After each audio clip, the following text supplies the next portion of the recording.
the general public that may be tuning into the live stream. Welcome to our Budget Committee meeting for Wednesday, the 5th of May, 2021. And an apology for Mayor Otto for this particular meeting. Do I have to move? I'll move that be accepted. Could I have a seconder? Councillor Duff. All in favour? Unanimous, thank you. We've already done our recognition of traditional owners this morning in our infrastructure meeting. Declaration of interest. I don't believe that budgetary talks do anything there. So we'll move straight on to item number 5, confirmation of minutes of the previous meeting. Officer's recommendation that the minutes of the Budget Committee meeting held on the 27th of April 21 be received. I'd like to move that they be accepted. Could I have a seconder? Councillor Duff. All in favour? Thank you. Move on now to item number 6. Sorry about that. Business exemption 6.1, exemptions and concessions on various special, separate and utility charges. Setting the exemptions and concessions on various rates and charges for groups or organisations which provide a public service or community benefit. The summary, this item was presented to the Budget Committee meeting on the 27th of April 21. The community resolution that item 5.3, exemptions and concessions on various special, separate and utility charges, lay on the table until the next Budget Committee meeting. Officer's recommendation that the committee recommends to Council that 1, pursuant to section 93 of the Local Government Act 2009, Council provides an exemption of differential general rates and separate charges for properties as identified within the categories per the table below. And 2, pursuant to sections 120, 121 and 122 of the Local Government Regulation 2012, Council grants a rebate for various rates and charges for the financial year ending 30th of June 2022, as identified in the table below and subject to the following. A, property owners must notify Council immediately if there is a substantive change in land use for a property that is receiving a rate concession. B, applications received during the current financial year that fall within the categories will be granted a rate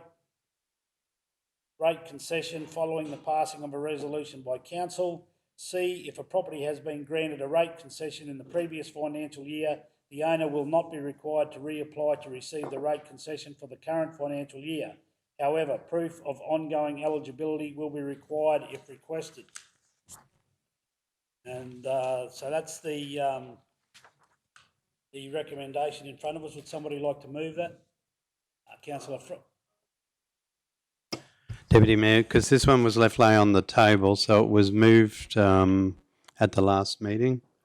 So it probably firstly is a procedural resolution just to lift it from the table. Yeah, it's got committee resolution. Oh, no, sorry. Okay. Oh, my bad. It was just a procedural. No, sorry. My bad. I thought it was. Yeah, no, we didn't get to that point. Yep. Yeah, no, you're right. Sorry. My bad. Yeah, if you want to discuss it first, because there was some questions and there needed to be some follow-up on the questions.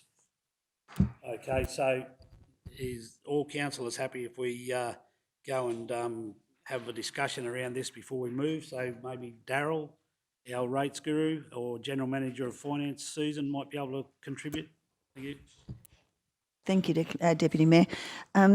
Yes, Daryl has quite an extensive history, or he's got access to the history of this original resolution, and he's gone and also crunched some numbers to bring back to Council for Council's consideration and debate. So I'll just hand that over to Daryl, and he can possibly lead Council through give you a bit of background and history and how it's going to affect us moving forward financially. Thank you, Jarvis. Thank you, Deputy Mayor. The one thing I did find going through the PowerPoint presentation from a couple of years ago was that there was a little bit of, I guess, variation in views from a lot of councillors. Some of the percentages that were agreed on by Council went through unanimously. Others were not so. So Councillor Duff raised that with us last week, and that's absolutely confirmed. What I've done There was a couple of the different concession categories that I noted that council was possibly considering changing, those being the kindergartens, the youth accommodation, and perhaps the charitable organisations. So what I've done, I've got some numbers here in front of me for the number of properties that council is currently applying the concessions to within those categories. And if council is looking at amending the water access, the sewerage access, and perhaps even the waste bin remissions or concessions on those categories, what the cost is likely to be. So we'll start with kindergartens, if that's okay with councillors. At this point in time, there's 5 kindergartens across the region that council is providing concessions for.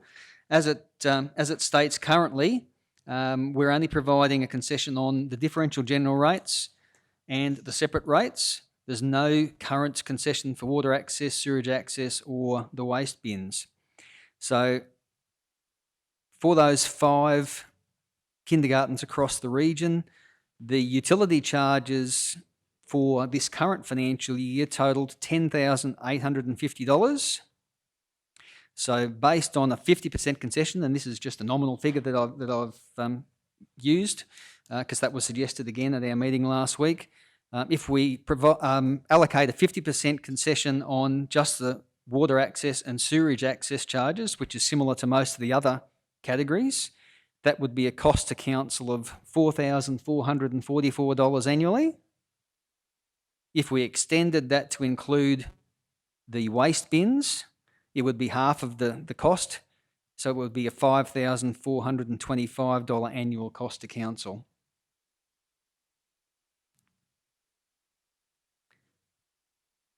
Now, before I move on, did you want to have a discussion, Mr. Mayor, Deputy Mayor, about that, or should I just keep going with the other 2 categories that were raised? Just in this conversation, it was interesting to see that the federal government in their budget talks are talking about putting 95% contribution into Parents for Childcare. That was very, very coincidental piece of news that I saw last week. Yep. All right, I'll keep going. Let's move on now to the youth accommodation category. Now, we've only currently got 2 properties that council is providing a remission in this category. Again, I've done the same thing, calculating the utility charges, so water access, sewerage access, and waste bin. That's a total annual cost of $7,470. That's what those 2 properties are paying in utility charges. If council were to provide a 50% remission on just water and wastewater, it would be a cost of $3,492 per annum. And if we included the waste bin, it would be an annual cost of $3,735 per annum. Next category, and the final one, there wasn't a lot of discussion about this one, but I've included it anyway, the charitable organisations. There are 7 properties currently that council is supporting. The utility charges for these 7 properties amount to $12,671 per annum. Once again, if council decided to provide a 50% concession just on water and sewerage, that would be a cost to council of $4,551 per annum. And if we included the waste bin service as well, that would be a total cost of $6,336 to council per annum. So overall, for all 3 categories, the total cost of just water and sewerage is $12,487 per annum. Or if we included the garbage or the waste bin as well, it'd be $15,496 per annum. And just to remind councillors, the CEO did make a comment last week that if council was going to decide to extend the concessions, this would be an extra cost to the budget, then he was looking to somehow save that equivalent amount of money so you don't affect the overall budget. Councillors, any questions? Councillor Duff? Yes, thank you. I also asked the question about the race grounds as opposed to the showgrounds, because like Wondi's got a race ground and a showgrounds, they're the one and the same.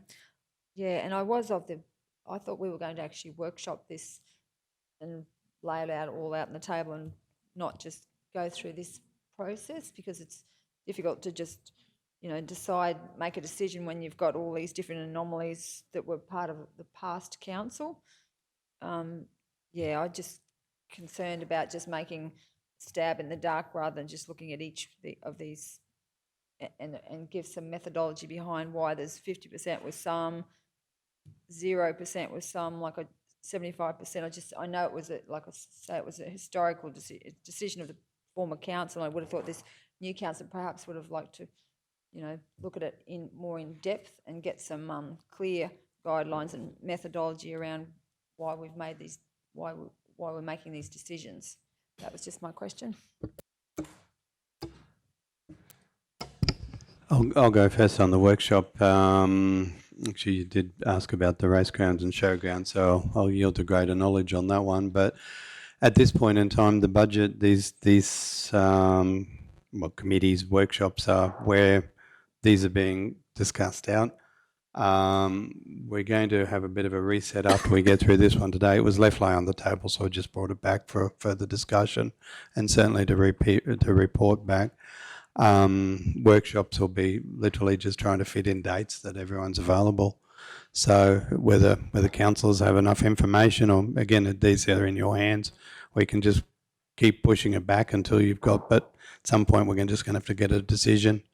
The workshop, now I'm happy to be corrected, but the workshop's not reluctance, it's the wrong word, but there's been no direction coming out of there've been a lot of information provided, so we're chasing some direction to on what to do with these. So whatever the decision is, there's no wrong decision, it's just, so we can start getting them firmed up. So that's why it's here today. Basically, it was left on the table and was brought back so we could report the information back.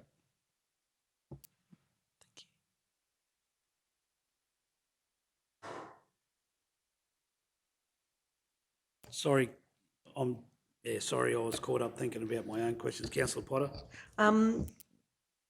Thank you, Deputy Mayor. So through you, this may be a question for Daryl. Just with the charitable organisations, who are they, what are they, and what do they do for our community? Thank you, Councillor Potter. I'm glad you asked that question. The charitable organisations are organisations such as Graham House, Vinnie's store in Wandi. There are a couple of the lodges, the Grand Lodges, the Masons in the South Burnett region. Another one is the RSPCA, and one is the Proston Queensland Limited, who own the shops in Proston. It's a community organisation that's running those shops.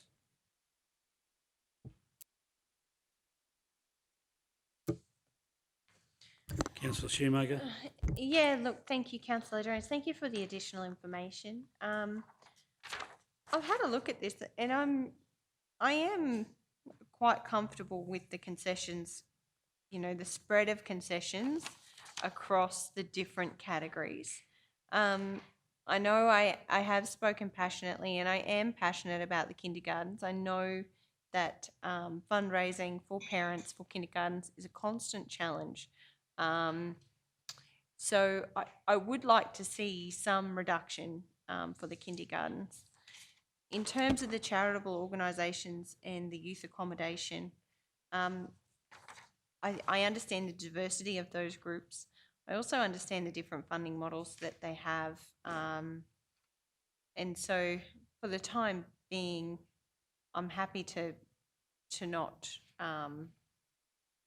address those. Maybe that's future budget discussions when we could unpack the whole thing. But myself, I just think for 5 kindergartens, offering some kind of rebate would be good across their services. I know how hard parents are fundraising, so that's probably my view on this.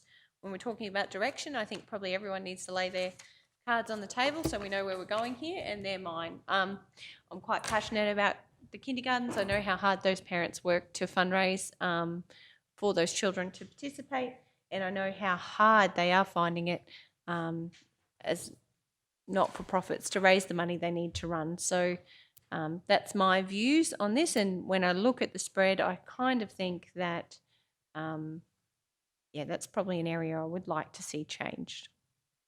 Thank you. Just a question then, councillor.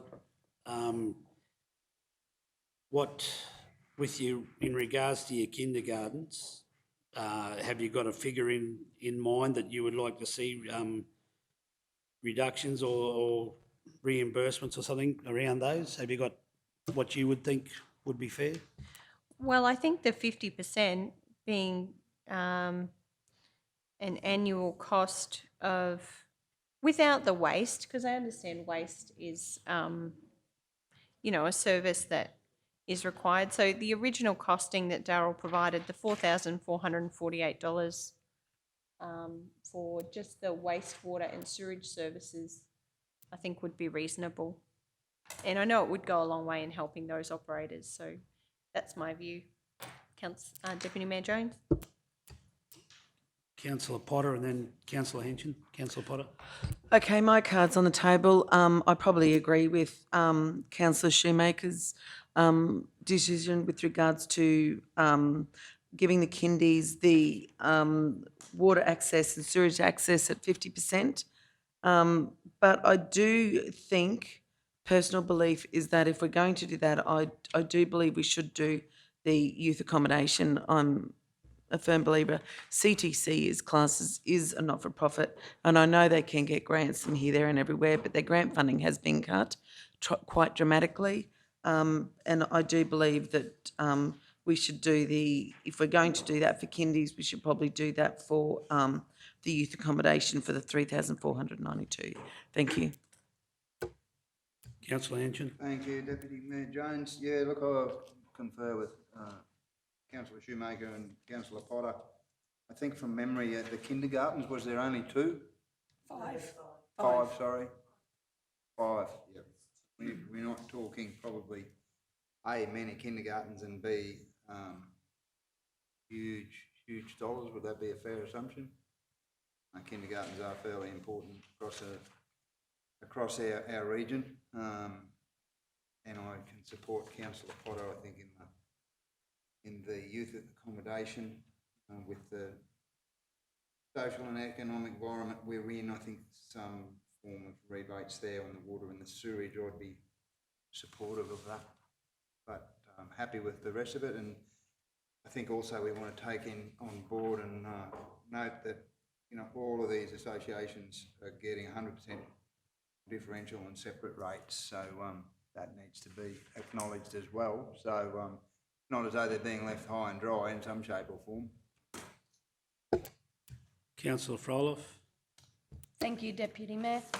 Can I just please ask Darryl again, when you said about the charitable organisations, did you mention Proston Shops in that? Sorry. Yes, correct. The Proston Shops, community shops, it's owned by an organisation called Proston Queensland Limited, which is a not-for-profit organisation, and council approved that remission about, must be about 2 years ago now, I think, on memory. Yeah. Oh, okay. Yeah, because I've got no issues with the kindies and that, but I haven't heard of any other shops having this much discount. So, like, I'm just wondering why, really. Councillor Duff. Thank you. Yeah, they're those group of shops that are not for profit, so they just run for community benefit. They're not actually, they put the money back into the shops. They're not actually a for-profit group. But just I'm just wondering about consistency and like the showgrounds are 50% and the others are 75%, and then we've got seniors and welfare groups 50%. I'm just wondering whether there's any mood to just bring them just all up to 75% just to make it, because I can't see why, like a showgrounds would be, and seniors and welfare are penalised as opposed to the Queensland Country Women's Association and the service and other clubs. Like I just think for consistency, so that we've got some methodology behind it, because why have we picked out showgrounds as opposed to service and other clubs? That's just, so I'm supportive of the kindy and the youth groups. I 100% support giving them the discount as well, but I just think for consistency, and because these groups in a lot of cases manage our facilities, that I'm keen to be on the sympathetic side to them with these charges. So I just think wondering whether there's a mood to bring them all up to 75%. And I think the race grounds, I'm just seeing the 0% that must be because I know Nanengo's got a race club and they've also got a showgrounds, and the methodology behind that must be because they are more for profit with races as opposed to shows. So I'm thinking that even though there's two different user groups using the same facility, I'm thinking that must be the methodology behind it. And I can see that would be fair enough, because the race clubs do run probably more of a profitable events, but just trying to get some consistency around the decisions here. Yeah, just in regards to that, I believe that the showgrounds right across our region are multi-purpose now, and they're a lot more than just the showgrounds. And without saying too much more than that, they have other income sources, the showgrounds. So if you wanted consistency, I'd be leaning towards the other way at the minute, because put it in with the race grounds, because showgrounds, and I know there's one in my area that's doing exceptionally well, and I know others right across the region that are doing the same thing. So just in regards to the kindergartens, Daryl, out of the 5, how many are government funded and how many are privately owned, or are they all? What's the setup there with the ownership of all the people that running all the? Yeah, Deputy Mayor, most are coordinated through the Croatian Kindergarten Association. There was one that was owned by, and this one in Wondai is actually closed down. So one of the 5 is actually closed down, has been for 2 years. It was privately owned, but that particular company, all it does is run kindies and childcare centres right across the state. But the rest of them, they're all in either Kingaroy Kindergarten Association name, so they're in an incorporated body within each town, but they are all linked or associated with the Croatian Kindergarten Association of Queensland. In terms of funding, I did a little bit of research yesterday, and I'm by no means an expert in this area, but if the kindergartens are accredited with the Queensland curriculum, for want of a better word, they can use an accreditation tick, then they have access to funding, which, again, it's a bit like council's acquittals. There's a whole lot of things that they have to do in order to receive funding, and they can only be used for certain things. But without inquiring to each kindergarten, it's very difficult to ascertain whether they have obtained funding from the state. But certainly, if they're all advertising that they are accredited, so from that, I'm only assuming that if they had applied for funding, then they should be able to receive it. But once again, it is linked to certain criteria. They can only put it towards teachers or reducing fees, things along those lines. Councillor Potter? Sorry. Thank you, Deputy Mayor. Look, I personally believe that the importance of kindergartens in our community is probably understated. The importance of kindergartens, if you look at our AEDC data, we were one of the lowest in Australia, and this is where kindies come in. And children that, it's a proven fact that children that go to kindy before they go to school are further ahead with regards to the 5 stages of child welfare. So I think this is probably one of the biggest things we can do to try and help the kindies in our area.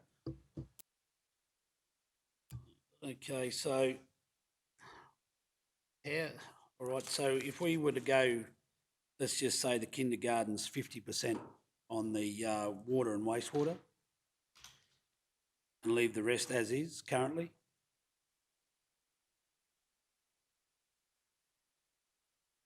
Well, that's, again, all right, so the kindergartens, are we happy I'm to, just- Councillor Shoemaker?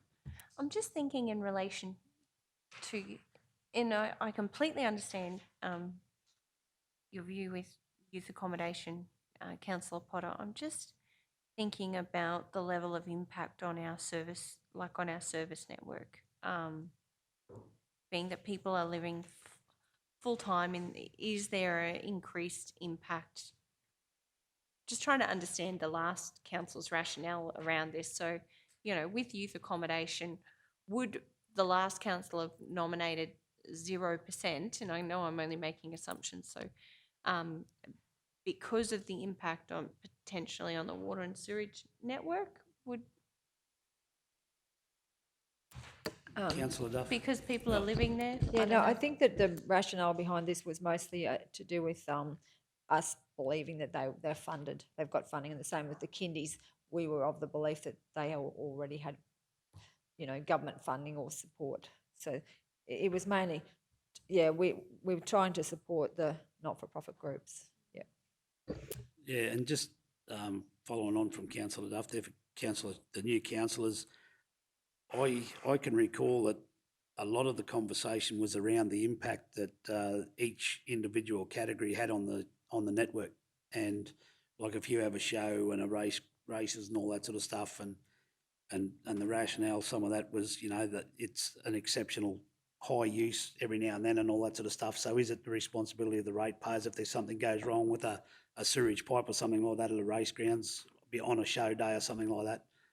And that was a bit to do with the conversation as well. So yeah. So we'll get the kindergartens out the road first. If everyone's agreeable to a 50% reduction in water and wastewater on that one, and Councillor Potter's raised the issue that she feels that something should be done around the youth accommodation. So what do we want to do on that for conversation, questions, discussion? That seems to be the last stumbling block for us to be able to, keeping in mind though, councillors, that as Darryl said, what we take out of here, we've got to find somewhere else. So do we, through you, Deputy, do we have any data around which particular youth groups they are and whether they're funded, government funded, or whether how they sit? Just a question to Darryl. Thanks, Councillor Duff. One property, both of the properties are in Kingaroy. One is owned by the State of Queensland and is managed by CTC. The other is the Queensland Country Women's Association. So those are the two organisations for these, the accommodation category. So the facility, the youth hostel, is actually owned by the Queensland government. So the Queensland government pays the rates on that.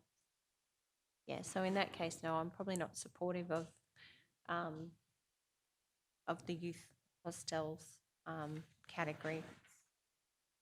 They don't pay rates already, so that's quite generous already. To be honest, that might be something we need to consider. If that's a state government facility putting pressure on our network, whilst there are benefits to our community. I'm also very mindful, as Councillor Potter has said, they have withdrawn funding from some of those areas. So, yeah, maybe we need some more information on that. Councillor Henson. Yeah, thanks, Deputy Mayor Jones. I'm supportive of the kindergartens with a proposed 50% in waste and water, and sewerage. And after hearing if youth services are supported and funded with state money, I think we should leave that where it sits at the moment for this particular year, and maybe that's something we look at in the next financial year's budget retalks. Councillor Duff. Just a question, again through your Deputy Mayor to Darryl. The seniors and welfare groups, they're 50%, and we've got the Queensland Country Women's Association at 75%. Which of the seniors and welfare groups do you have them categorised? Unfortunately, no, Councillor Duff. I didn't bring all of the categories with me. They will be organisations such as Kingaroy Senior Citizens. There will probably be, I think the RSL might be in that category as well. But without doing the research, I'd probably rather not speculate, if that's okay.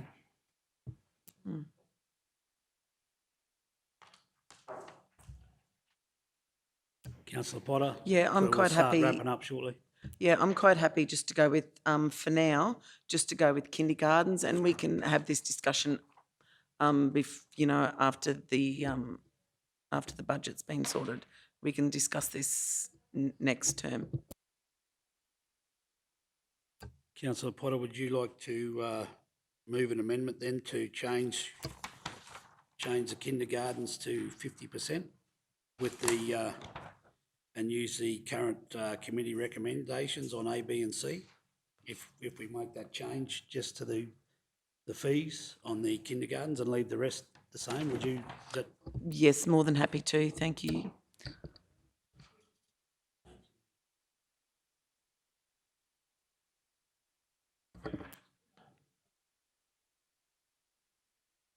Okay.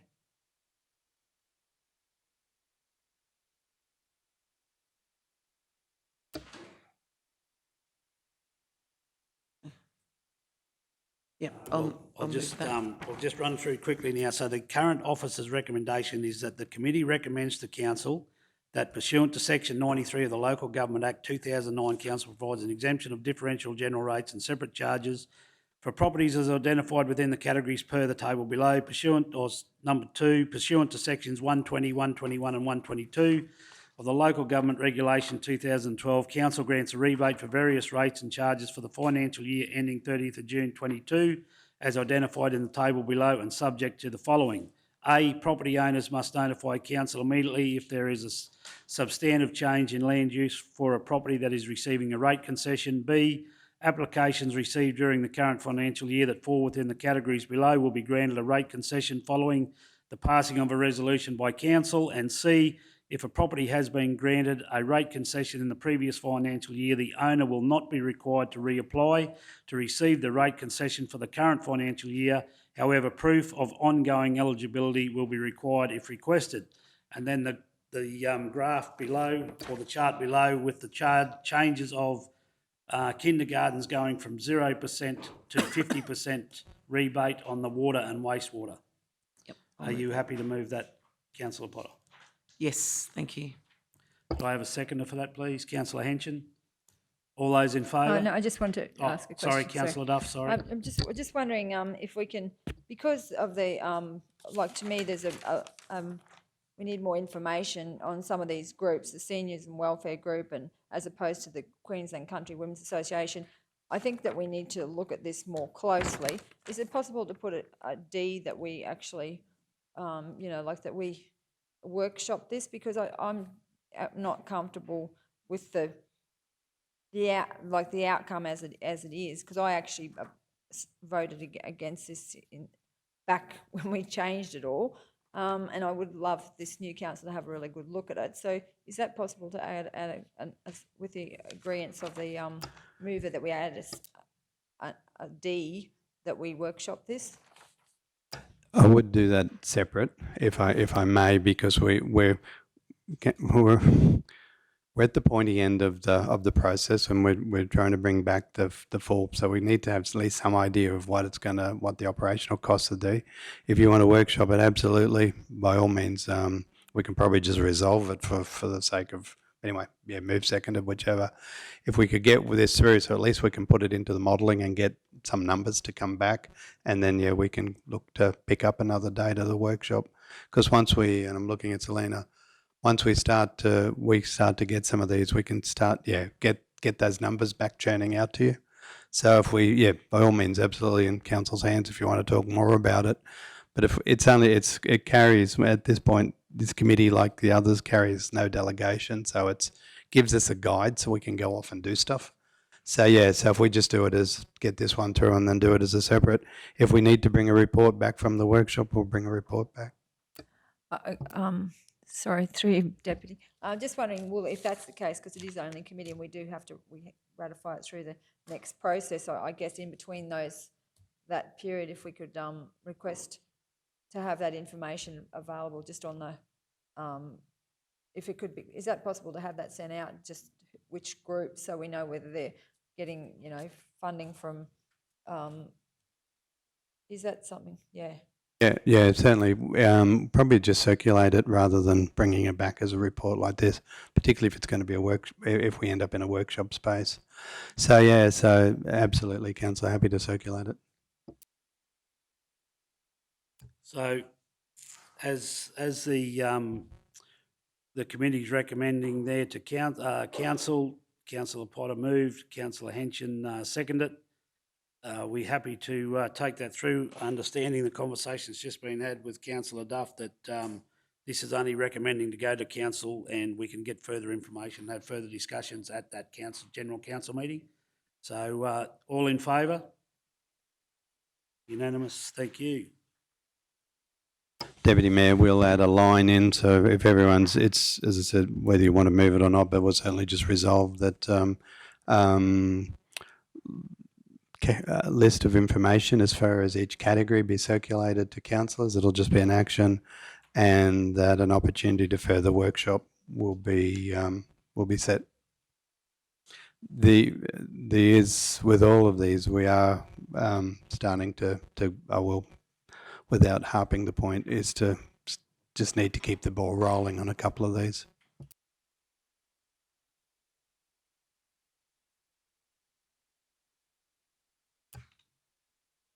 Okay, moving on now to item 6.2, adoption of the Code of Competitive Neutrality Complaints Policy. Section 48 of the Local Government Act 2009 advises that council must adopt a process for resolving competitive neutrality complaints. The officer's recommendation that the committee recommends to council that the South Burnett Regional Council Code of Competitive Neutrality Complaints Policy, Statutory 006, be adopted as presented. And financial and resource implications, no change to financial or resource implications arise from this report. You can see it all there. Is there any questions? Or do we have a mover first to Councillor Shoemaker, second to Councillor Froloff? Any questions or concerns there for councillors? Councillor Shoemaker. Thank you, GM. Oh, sorry. Thank you, Deputy Mayor. I'd probably just like a bit of a summary just in terms of the relevance of this policy and just ensuring there's been no major changes to the policy. If GM Susan can provide an update, please. Oh, go on. So for my sins, this one's my baby. So it's we brought it in. It's the date. Councillors, it's actually probably not necessarily due to we had it on you said new policy in 2020. It was an area that we recognised as a deficiency, that we didn't have it formalised. It is a statutory policy under the Act as far as the complaint process. There will be further information, so it really is just a bit of a brush off. And a couple of these ones, I'm probably starting to get to the point where I'd actually like them to come back annually, just as part of a budget discussion. when we get, this is a small part, there will be a discussion about business units and what is classified under the Act as part of the budget. So this policy, there has been no change to it, literally none, that bar the point 2, which was a previous resolution when we changed the branch name. It was just updated administratively in the policy. It is what it is. It's there. Certainly opportunity if anyone spots anything in it. It's pretty much guided by the Act. It's we have to have a policy on complaints. As I said, in 2020, it was picked up as a gap that we didn't have the policy in the approved format. So this year is just to make sure that it's one of those ones that it doesn't often get used, but if it does get used, it just needs to be, so a quick flick through the legislation to make sure that it's still with the renumbering, that all the references are right. Other than that, it'll just roll through as a bit of a refresh to make sure, and then once a year it'll get an eye cast over it, just make sure it's up to date with accordance with the legislation. Happy with that, councillor? Yes, thank you. Okay, so in front of us we have the committee recommendation moved by councillor Shoemaker, seconded by councillor Froloff, that the committee recommends to council that the South Burnett Regional Council Code of Competitive Neutrality Complaints Policy, Statutory 006, be adopted as presented. All in favour? Or those in favour, sorry? Carried unanimous. 6.3, concession of water consumption charges. Yeah, I'd be helped. Who was it? Hemodialysis machines. Thank you very much, councillor. So setting the level of concession on water consumption charges for the users of hemodialysis machines for the financial period end of 30th of June 2022. The council has determined that where ratepayers or residents require the use of a hemodialysis machine for health reasons, and council will grant a concession of water consumption charges. Officer's recommendation that the committee recommends to council that pursuant to sections 120, 121 and 122 of the Local Government Regulation 2012, council allows an annual rebate of 190 kilolitres on the water usage to any patient who qualifies for and operates a home hemodialysis machine supplied by Queensland Health. Someone like to move that? Councillor Potter, seconded Councillor Duff. Councillors, any questions, concerns in regards to this one? Okay, we'll go straight to the vote. All those in favour? Carried unanimous. Thank you. 6.4, Water Services Operational Budget. Consideration of the 21-22 budget. Consideration of the 21-22 operational budget for Waste Services Business Unit, Waste Collection and Waste Disposal Services. This item was presented to the Budget Committee. The officer's recommendation. Background, the Waste Business Unit operates as an independent business unit to Council's general operations, providing waste collection and disposal services. The operation of the Waste Business Unit is funded via 3 main revenue sources: utility charges, which is refuse service charges, separate charge, water management levy and commercial waste disposal fees at council disposal sites. Surplus funds raised via the business unit is restricted to provide capital works in infrastructure as required within the waste services area and to fund future provisions for end-of-life closure and management of disposal sites. Deputy Mayor, may I jump in? Could I suggest a little bit of this one was was started the discussion last week. We've also got water and wastewater. We've got a couple of items that will come together here as far as operational and capital works. And so when we put it together, the background, I know the water and wastewater guys have got their presentations. May I suggest we actually bring water and wastewater first in front of waste today, given that waste got an airing last week as well. We look at the operational. I'm going to jump straight to the quick as far as the future loans. It would be after the end of this, and I'm probably jumping to the answer before the discussion, is that one of the policies we need to bring back to you is the loans policy, because we do only get the one go a year at the loans policy and the drawdown of loans. It would be our recommendation that no loans get brought down for this next 12 months. Water, wastewater and then waste are the areas that we may need to borrow for as we've identified into the future. We can bring the loan policy back then, but we're looking at pushing out any loans, certainly not within the next 12 months. And also spoke to the mayor before the meeting about this and suggested, given the council's resolve to do a bit more of a study and review next year, loans being pushed back at 12 months would fit neatly into that as far as the future capital works. It would also give us the opportunity to continue to advocate for the Gordon Brook Spillway and a couple of the other projects. So whether the meeting's comfortable, but if we could bring water and wastewater forward and do their op and then capital and then come back to waste after we've done water and wastewater, if that works for everyone. Councillors happy with that proposition? So, Mr CEO, the 64, 65 and 66 is all under the operational budget, so that we can just move straight into that conversation now. What we'll do is before we move and second at anything formal, if we're again being a committee, we can just have the discussion. So if we just open it up, and I'll throw across to the water, wastewater and infrastructure division, if that suits.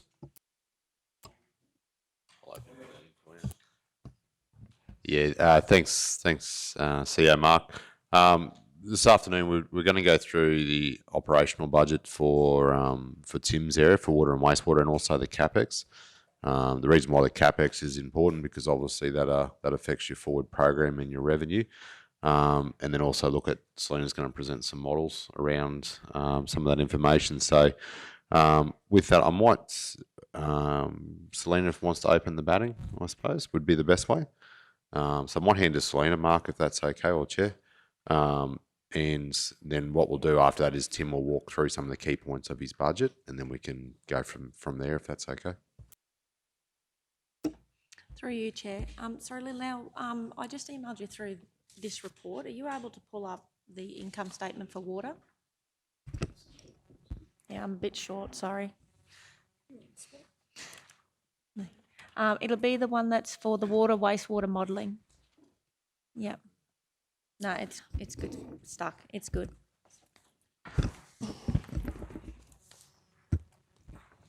So if you keep going down to the next page. Yeah. So I thought that I would start by running through the high level income statement for water and the changes that have been made since the last time Tim presented this, and then the detail as to the changes in expenditure Tim can run you through if you've got questions on it. So since we last looked at this, the changes that have been made is, you'll notice I've made them in red, the parts that I've changed on this income statement. So on the very first one, we've actually increased the revenue for the fees and charges, which is the bulk sales and irrigator water sales, back to the 300,000, which is offsetting your materials line further down. You'll see that there's a $300,000 increase in materials for consumption. So we've brought based on where the revenue is tracking at the moment, we've actually offset the full $300,000 in fees and charges. We've also increased your interest received slightly, and also your rental income to be in line with the actuals as they are to date. And the other change that's been made is that the depreciation's been changed now that we have the comprehensive revals done. So sorry to interrupt. that's okay. I'm probably just a little bit confused. Does this relate to one of option 8, 9, 10 or 11 in the modelling? It's what yes. are we actually talking about Okay, here? this income statement is what is forming the basis of every single model that we have for water in your rates models. So you're talking about 11 models here? Yep, So yep, and you've every combined 11 models into this income statement? I'm No, probably so confused. this income statement, if you took out the revenue line from rates, levies and charges, if you took that line out, that's generated from the rates models. Everything else feeds in through the ledger to the rates models. So that all stays consistent. And then we model that rates revenue line based off this expenditure. Yes, so what rates revenue line, what rates revenue option out of the 11 options in front of me have you modelled on this Nothing income on statement? nothing on this income So statement. is that our current income statement? that I'm looking at? Current income statement, but your rates levies line, you'll see there's a note to the side saying that that will be determined by the rating model. Okay, so So- really, Yep. That's just our current income statement, our current position. And those proposed changes for 2021 Yep. don't necessarily relate to any model here. No, it's No. it's the backbone of all the models. Okay, So so what happens is when you choose, say, model 8 or model 9, that one line at the top, all the rest stays constant, but that one line that says rates, levies, charges, that number will change. So the 10.315 mil in the red section, Yep. that number, depending on which model you choose, will go up or down. Yeah, I understand that. So we're looking at an income statement with all of our expense. So the purpose of looking at this is to understand our expenses? Yeah, yep. So we're looking at the So operational we're only really expenses. looking, we can't look at the bottom line here No. because we haven't done the revenue. That's- So really the purpose for pulling up this income statement is just to run us through the expenses which we have workshopped previously. Yes, this is correct. Okay. Yep. Thank you. Now Yep. I've got you. Yeah, so it's the backbone of every single model, and then every time we play with the model, it just adjusts that one number. So have there been any adjustments to these expenses since our initial workshop discussion? Yes, so the expenses have had a change to depreciation because we now have the comprehensive revals through. Okay. Yep. So there was a change of about an increase of about $158,000 between water and sewage. So sewage from memory come down about 77,000 and water went up by about 240, I think, 230, 240.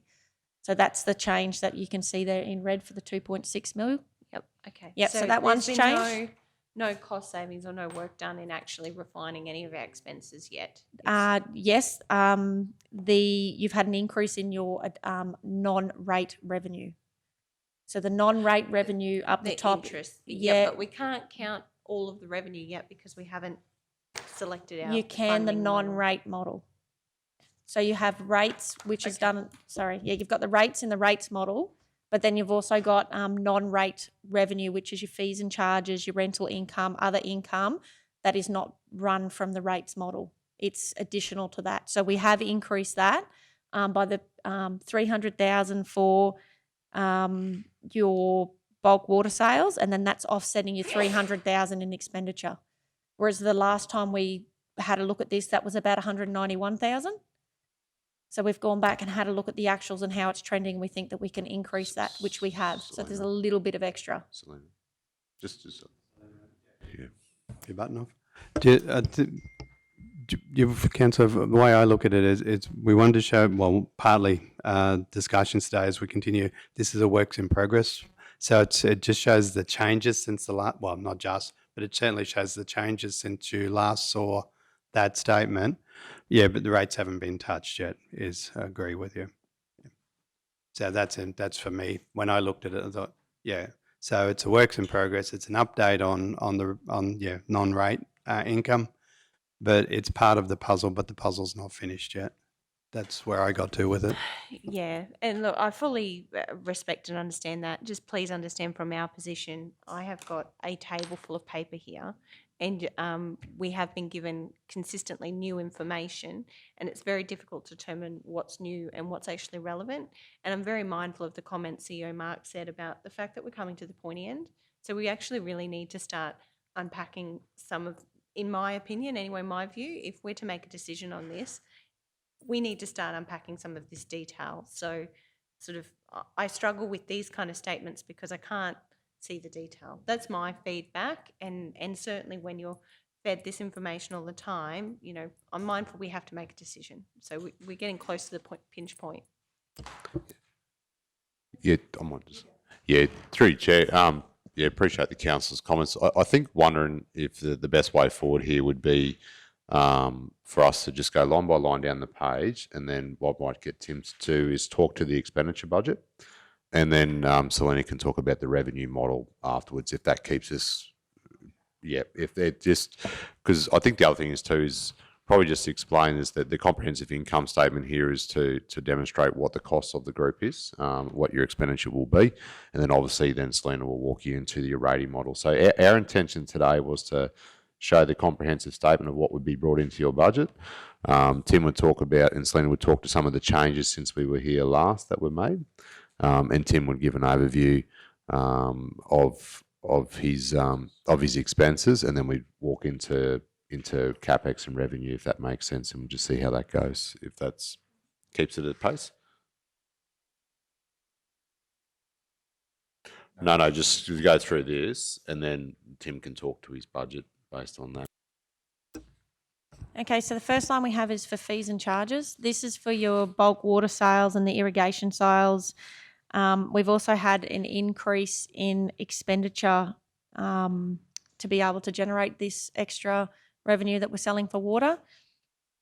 The second line you have up there is your interest received. This will be interest on overdue rate. That's been increased by $10,000. The other income, I'm not sure what that is. It'd be immaterial. Your rental income is from, I think you've got some towers, water towers. Yep. So we've increased that by 15,000 to be in line with the actuals. And your rates, levies and charges obviously comes from our rating model, so that hasn't been touched. For your expenditure, your depreciation has changed. Now that we have the new revaluation, we've updated the ledger to reflect that. Your donations is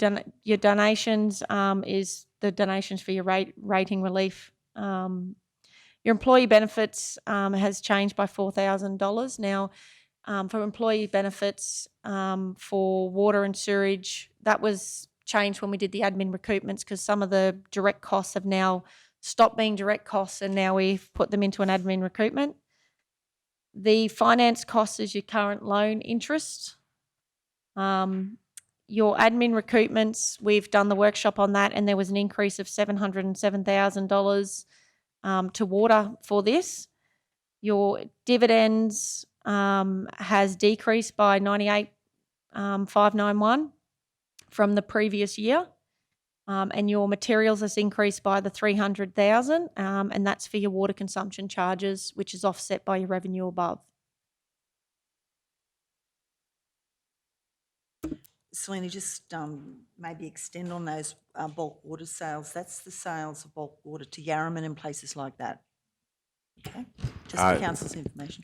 Yeah. So that's bulk water sales include the sale under contract for Toowoomba Regional Council, as well as irrigation sales for the Blackbutt Irrigators and Golf Club, etc. That's for those, and that's you may recall that the earlier budget meeting, the mayor was concerned that we didn't offset the revenue to cover that increase in the 300,000, and as you can see, as Selena pointed out, that fees and charges up the top, we increased that because you can see the year to date at the moment is 441,000. So that was 190 odd thousand, yeah. So we increased that because we've took the mayor's advice. We looked at year-to-date actuals and said, well, okay, it's 441 and the 3-year average is 525. So we've increased that revenue there, and that just offsets, it makes that cost neutral. Just carrying on as Selena was going down the line. So materials and services, that was the only increase there was the 300,000. On plant and services, you will notice that there has been no increase in what I'm asking for this year. The only thing is wages. I've increased, and this is across water and wastewater, is I've budgeted the 2.5% wages increase. The materials and services, I've left that as they are. I did a review of what costs that we had, and because with our consultants that we had engaged in the MIP and the regional water supply security assessments, those finished this year. So that was costing me $100,000. That's reduced. So rather than trying to put my operational budget up, I had a look at it. I can absorb that, keep that 100,000. So I'm actually not asking for an increase in operational budget this year, other than wages. Just in addition to that, Tim's done a review through his fleet also. So mindful of the tasks that were given to us by council when we were here last, was to go away and have a look at our budgets. The guys who work in the general are over there at the moment pulling the fleet apart for the next 3 days and recosting that. Tim owns minimal fleet in his area. The only fleet that he's looking to get rid of is one of his rollers, which is not a huge cost, but it will be a capital. It'll be a capital saving for the fleet group over its time. But essentially, we've gone the 2.5%, which is the EB requirement, and we've gone no indexation on materials and services, and dropped our consultants back based on that to save that money. So with that, obviously, is the offset in the increase in materials is the offset on the water sales. So which is in line with what we presented last time.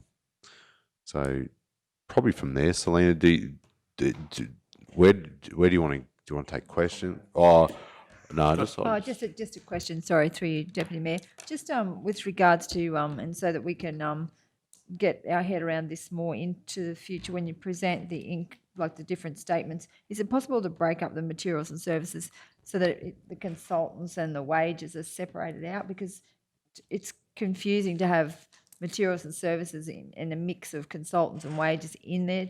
To me, it's not clear what those expenses are, and it's good to see that you've cut back that consultancy because you didn't need that consultant. But it'd be good if council understands that, if it's actually listed out as consultants, wages, materials in a different line, fleet, all those different. If you can categorise it out a bit better than it's clearer to the councillors. Yeah. Yes, through you, Miss Deputy Mayor.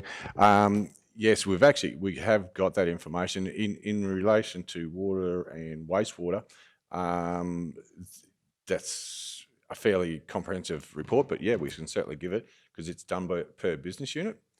So we've got Blackbutt. At a guess, probably 50 lines of materials and services. No, I was thinking more just rather than that, just like a line for wages, a line for consultancy, not just break it. Yeah. So what do you put in the budget? What do you put in the budget? We do them by unit. Council have had that before. Yeah, have to do a report. Separated in here, it's just your materials and services are not.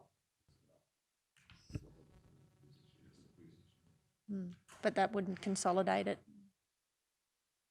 Do you need that revenue and expenditure at L2? So we can circulate that. Councillor, sorry, I did distribute materials and services breakdown there some time ago, so I'll just get that redistributed for you. It's a breakdown of what actually it consists of. That's exactly what you're asking, but we can put a dollar value against it for you. It was just, and there was a dollar value there, but we'll just double check that and get that redistributed. Maxine did that for council, so I can get that redone for you. Thank you.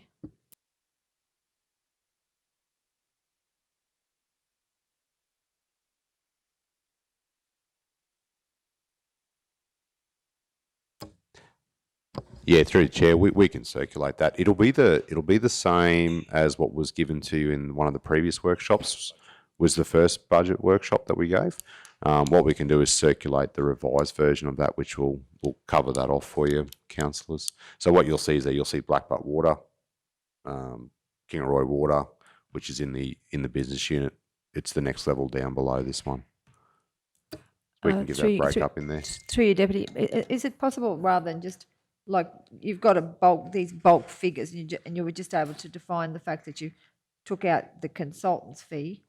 Is it not possible just to have, like, for all of these broad statements, just what the wage component as opposed to the consultant's component is, rather than just putting it into materials and services is my question. Like, I noticed that when we asked the question previously, you've said that consultants are in materials and services, but it's hard to get your head around it when it's just bulked in like that. Whereas if you could just have a line item, that's what your consultancy fee is, not unit by unit like Blackbutt, as opposed to just consultants and wages separated out. So you're right in saying is because at the moment you've got your wages, your plant materials there. You're looking for to separate services on this line item. Yeah, yes, if that's possible. We will do our best. Yep, that should be Yeah, okay. just needs to be at the L2, so that's, Yep. yeah, we can do that, not a problem. Yeah, yeah. So employee and benefits are there at the moment. Council, that's your wages. Plant. So you just want services separated out. Yep, that's doable. Councillor Shoemaker. Yeah, thank you. So just with the expenses, we are looking at, and I understand we've still got to discuss the rates model, but, I'm just looking here and I can see there is a like $611,000 variance across the areas that you're talking about. I guess I want to understand more about how your team has unpacked or challenged some of these costs. Like, I understand we haven't done zero-based budgeting. We just have taken last year's budget. So I guess I just want to understand what work has been done to, verify these costs. And in some cases, is it just looking at how we're tracking and what we've spent this year and then just going into next year with that mindset? Or I know we've been through the services, like council's workshopped your service delivery models and the assets and everything. Certainly recognise how valuable the water business unit is, and how much, it's one of the few units that can raise revenue. But I'd like to understand what work you've done as a team to really challenge your expenses here, noting, every team is going to have to do the same work. Yes. So what we do with ours, I just think that your negative there, I think, is related to your dividend. Correct me if I'm wrong, Selena. So Tim's, sorry, not your dividend, admin recoupment. So we've done a fairly big challenge. So we do first principle costing on all of our wages. So we go through each group, work out what the principal wage costs are. We look at what services we deliver. So that's why all that data that Tim provides in his report there, he looks at what he actually spends based on demand. What we see is the network is that we have extensive maintenance across the network. So the fact is that we're all constantly on overtime, means that we're trying to use capital to try and make our network better, to pull back on our costs. We go first principle on fleet, so we look at every vehicle that's being used. So that was done through this group here. Tim and his crew, he has minimal yellow plant. It's only white fleet, which is based on a service-based approach. When we say we rolled the budget up, when we went through the water and sewerage group, we've restructured probably a year or two ago for us. We went through everything to basically first principle the cost. So we look at what services do we deliver. When Kevin was here before, we didn't have a maintenance management team at the back, so we went through what is their service that they need to provide, what's the minimum amount that we need. So that what makes it easier for us this year is that we go through and we can apply the salary spreadsheet. So we go through and we first principle cost every staff member that's in our group. With materials and services, we go through and we do look at historical data on what we spend, because traditionally when you maintain fixed assets, you'll look to see that your expenditure is either over or under. The fact is that we're always on the cusp of the limit, probably says that we're underfunded, but we try to pull back as much as we can. So the actuals are a quite a good indicator for when you run fixed infrastructure for, say, water and wastewater and transport assets, because it shows your network is in need. And the fact is too that we track swim data and all that defect data as well. We can see that we're trending very much. Our complaints are very similar to last year. So your question earlier today was actually quite good. If we saw a reduction in those numbers, then we would come back and query and say, hey, well, are we doing as much maintenance? Are we not doing it? And what's going on through that? The fact is Tim's gone away, and what we've asked all of the team members to do is go back away after our last budget sessions and find out what we can save. Tim has gone through his materials and services, and he's applied zero indexation on those based on his actual costs and what he thinks he'll be able to absorb this year going forward. So probably in a nutshell, to answer your question, Council, we've gone through it like a dose. The fact is that we use indexation on budgets is because the EB requirement is the only way that we calculate the increase on our wages. No new staff. We also check against our fatigue rules as well, where we have workplace issues. Tim said today that he's had a few away of late. We've had to supplement at times with the use of private plumbers on weekends and those sort of things because of fatigue. I'm not saying that's something that we can't manage, but that would indicate to us that we're not overstaffed. We run fairly tight. The other thing is the fact that our budget floats pretty close to the wind each year on. Again, shows that we're running a fairly oily rag show. It would be the word in that space. So I don't know if does that help you, councillor, that we don't just accept. We go through. We put them on the wall. Okay, let's go through. What is your water costs? What is your business unit costs? The other thing that we do is what I like to think that we do well is we track our financial expenditure quite well through the year. So we have a fairly good understanding of cost control within the group. Tim runs his costs every Monday morning across all of his water schemes. So that way he has a good understanding of his costs and where he's seeing peaks and troughs in there as well. It's a bit like managing a water allocation, if that makes sense. Yeah, so Sorry, Tim was just going to add if that's okay. Just one point to note too. I was a bit remiss. In my water and wastewater business units, I actually do not budget for wages overtime. So our on call actually comes out of our materials and services. That's where it resides. So we actually don't have a budget allocation. So if we have a really bad year on blocks and chokes and everything, we will blow our budgets out because we just budget on base wages. Just with that then, is there a way to track those like as a separate line item or something this year so we're better informed next year in terms of what those actual on-call expenses are? Because that's probably something going forward. And just certainly noting your point around tracking costs, I just wanted to understand, so I've got a 2021 year-to-date actuals and then I've got an extrapolated actuals. What is that column? What's that actually referring to?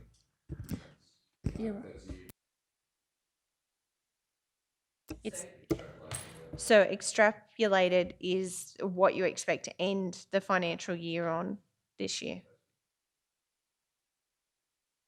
Estimated. It's an estimate of where we think we're going to end at 30 June. At the end of 30 June. Yeah.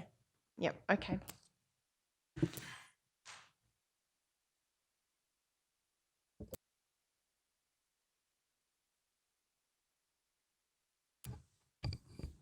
So, anything else to add from Selena or Tim? And questions? Councillor sorry. Just noting that then end of 30 June. So we are anticipating spending $1 million on materials from now until the end of 30 June. Am I reading that correctly? So materials year-to-date actuals is 2.174 million. And the extrapolated actuals is 3.261. So, are we doing some significant wastewater work? Or are we committing to? Is that for KTP or? No, I'd have to have a look at when this report was run. So those actuals were probably run when we first did our first draft of this. So the only column I've changed since the first time you guys looked at this was those red numbers.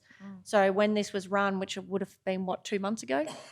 2, 3, yeah. I'd have to double check with Max at what stage she ran this because it would have been through the very first draft. So they could be a couple months old.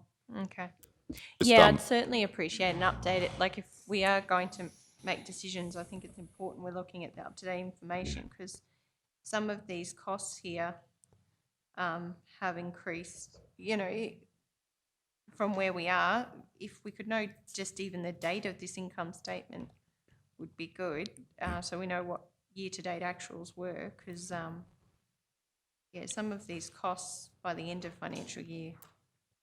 Yeah, so just on that, so if you think about your extrapolated actuals at your budget, you've got 3.26 million or 3.249. So you're roughly spending around 300,000 a month. So even between May, June, you're going to spend 600 and you'll probably have April in there. So there's your 900. So $1 million looks like a lot of money, but when you break it up into what they monthly spend, and that's also your purchase of your water too, Tim. It's your bulk water purchase. So when we get our bill in there, so yep. So if you look at the 3-year average is 3.249, it'd just be the timing of when the payments are made for some of these things. I'm looking it up now. I'll tell you what it is in a second.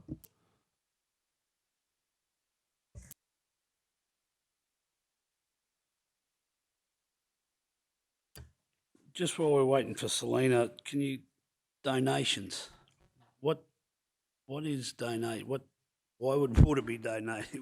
Can you explain that to me, please?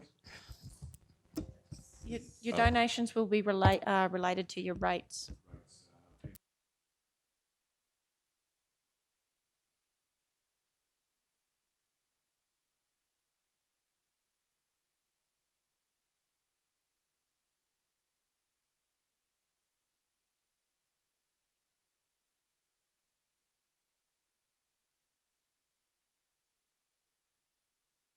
And just to confirm, services, if materials includes bulk water purchases, plant is obviously your fleet.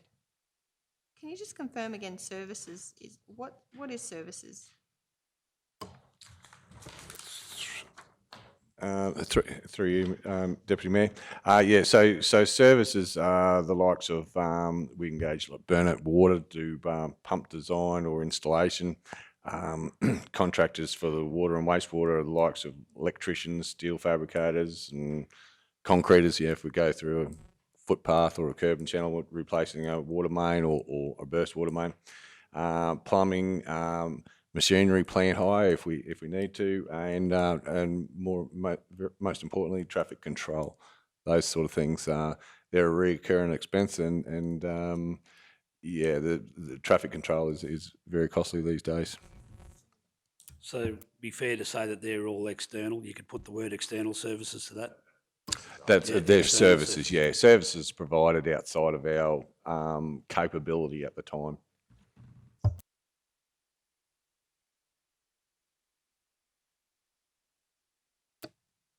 Through you, Deputy Mayor. So are the contractors, they're included in the materials section too?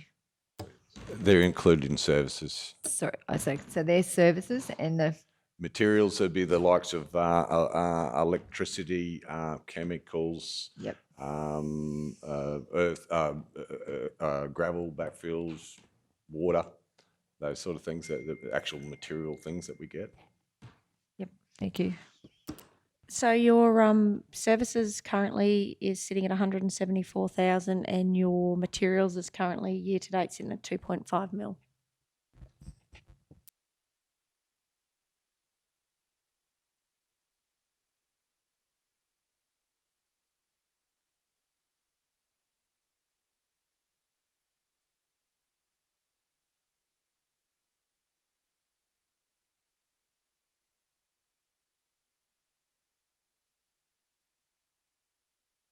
Correct, and we always get a fourth quarter bill for some water purchases. Yep, and that's generally around the 250,000 mark.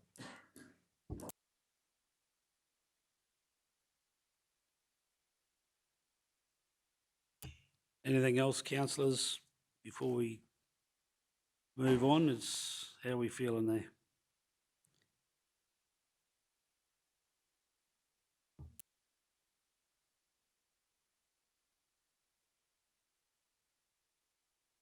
Just one more question, sorry. So the consultants are in with the services as well, or are they in with, so consultants, contractors are all in with services? Yeah, no, so And your consultants So are we sitting see in in service. materials. they'll be moved out based on what the council has asked for.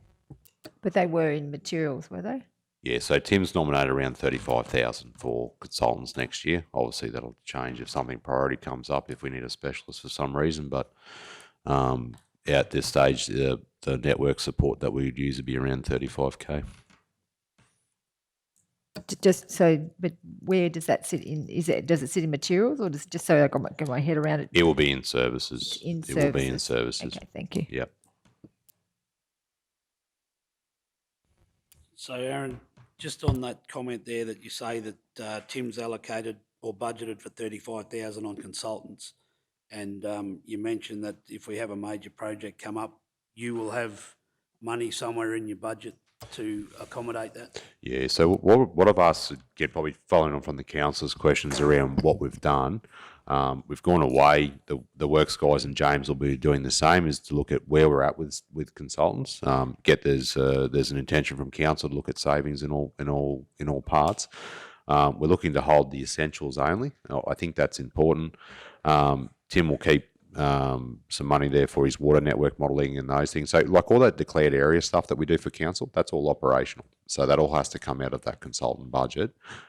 If we do any further work on allocations, anything that is non-capital design, advice is all operational expenditure, has to come from that bucket. So we'll be looking to, obviously we've done a fair bit of work in Tim's area in the last year or so. So the only time that we'll go outside of that is if, something happens. If that's the case, then we'll just need to manage that budget internally. That's the expectation to the managers that, if something was to change or we have a guardrail or a bridge blows out or something like that, then they'll need to manage the bottom line budget. That's their responsibility. If we do major projects, if say we want to, council wants to go and build the reservoir up on the hill, or they want to do the Gordon Brook offsite storage, that will be a capital cost. Okay, so that's separate to your operational budget. So, and we look at that on a case by case basis to see who and what we need in that space. Does that make sense to everybody? Sorry. Yep. So, just with the materials column, so the 2021 budget was 2.8 million. The proposed budgets for next year's 3.1. I recognise there's 300k water consumption charges there. So you said you haven't added CPI in that. So there's some additional funds in there as well. Like, is that just, what's that for?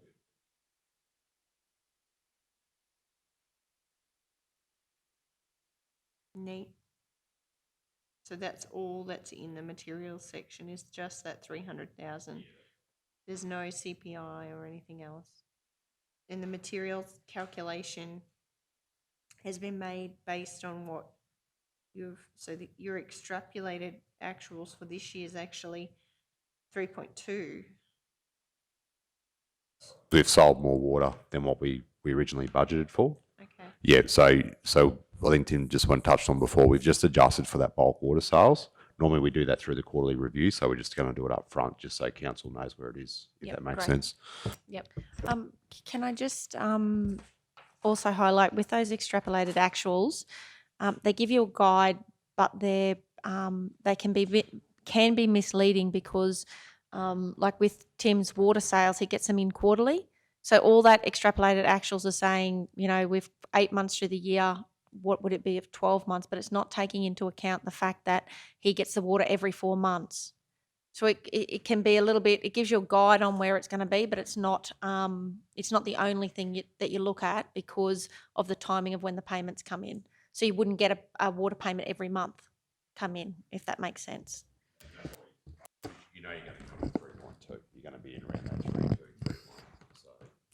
Yeah, so just on what Selena's saying, as Aaron alluded to before, every Monday I run a full operational report on water and wastewater, and just to check the weekly progress. So when those payments hit, we'll go over budget, and then it smooths out for the following 3 months because it's just a spike, and that's why I do it every Monday, so I can actually identify straight away if there has been a hit.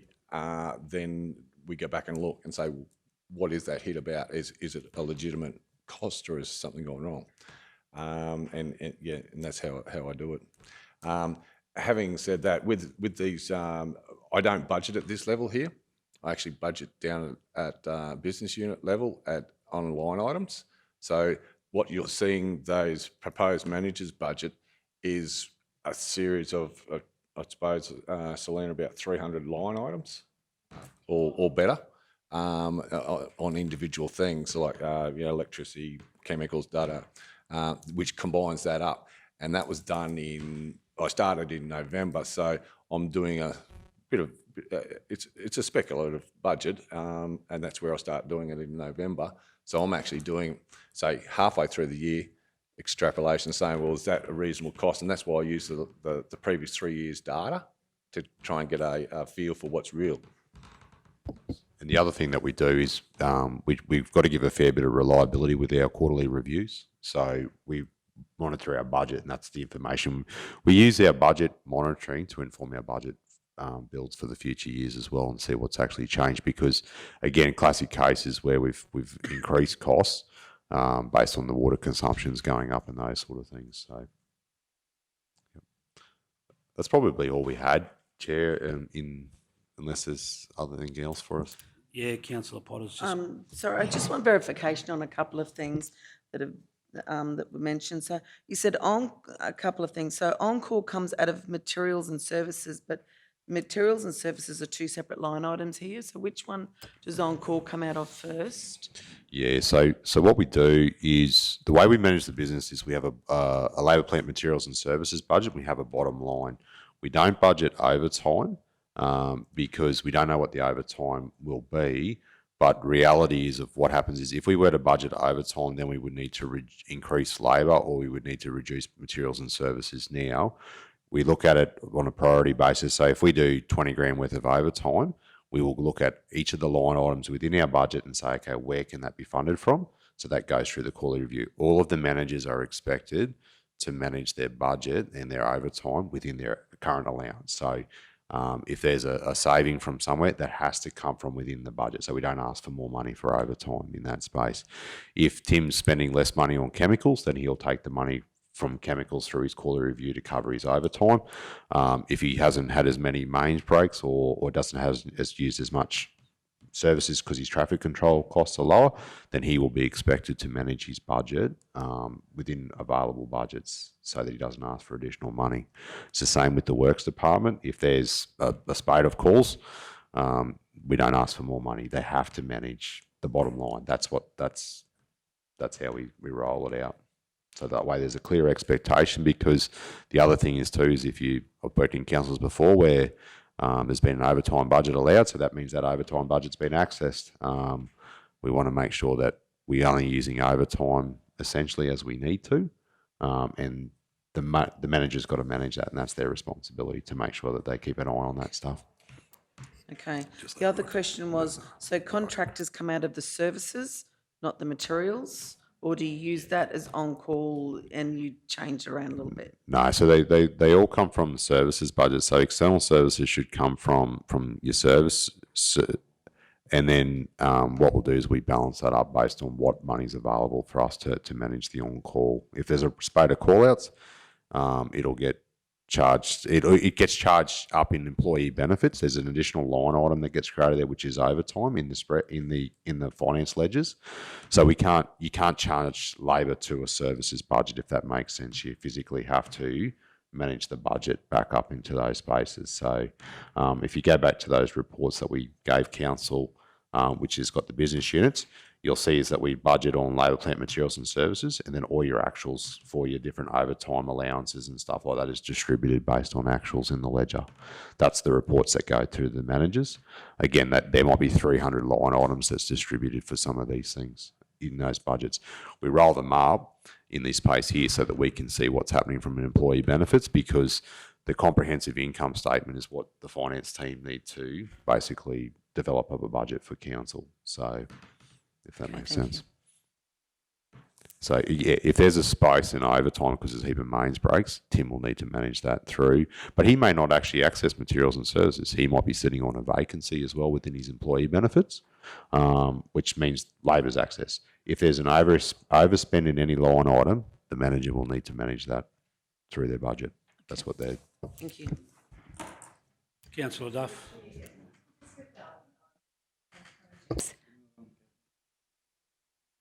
Through just with your capital projects, if you've got contractors and consultants, they would just be capitalised. So this is just straight out your operational day-to-day budget. Any other capital items, the consultants, contractors, anybody like that, you can use them all through your capital budget.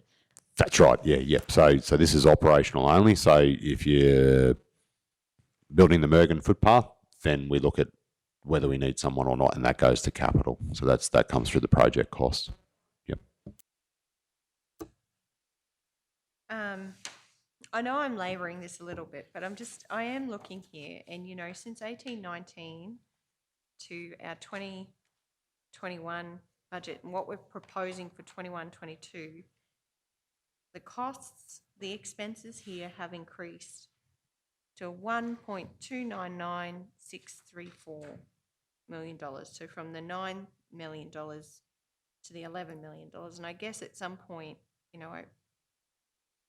I recognise the challenges we've got with the infrastructure. But I just, at some point, I really do want to understand. I get it that we're on a reactive maintenance schedule, and a lot of that is because of the age of our infrastructure, the challenges we've been through, the challenges of your department. And it's terrifying when you look at, cost versus revenue for some of our large schemes. Profit versus loss, but certainly, I appreciate in some cases it is an oily rag, but there has been that gradual increase in costs over time. So, and I get that could be a number of things with the water quality. We use more chemicals, aging materials, there's lots of things, but at some point in time, we just can't, there is no more money. Yeah, I understand the challenge we're facing, but it's that is almost 1.3 million over 4 or 5 year period. But looking ahead, I can't see where that money would come from. Yeah, sorry. So 600,000 of that will be your admin recruitment in this last financial year that's gone in. And the other thing you'll find is you've got another 300,000, that's your water consumption that's just been put in this year. So 900,000 of that 1.2 is in this last year.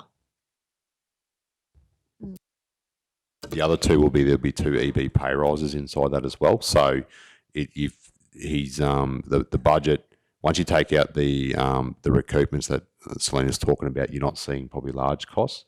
But also the costs of your chemicals probably gone up slightly as well on your operation and your electricity as well. So the only applications that we've applied to these units since I've been at council is generally around indexation on CPI materials and services and EB requirements on wages. People are fully get what you're coming from council. I asked the staff to do exactly what the council asks of me. I've got a budget to work to. They need to make it work. And Mark has been the same. If Aaron, if you're doing more overtime, you need to hold vacancy. That's what we do. Yep.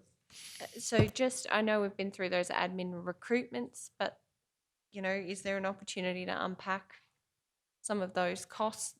Like, we're going to have to find savings somewhere. Probably my question, CEO Mark. Short answer is yes, we will. So this is one component, and I'm just wondering, Mr. Deputy Mayor, if we just take 5-10 minutes now that we've got to the end of the water discussion, as much as, well, I'm saying not the end of it, but certainly it's been discussed. 5-10 minutes, have a quick break. Those, again, one component of a very large budget as far as the different sections.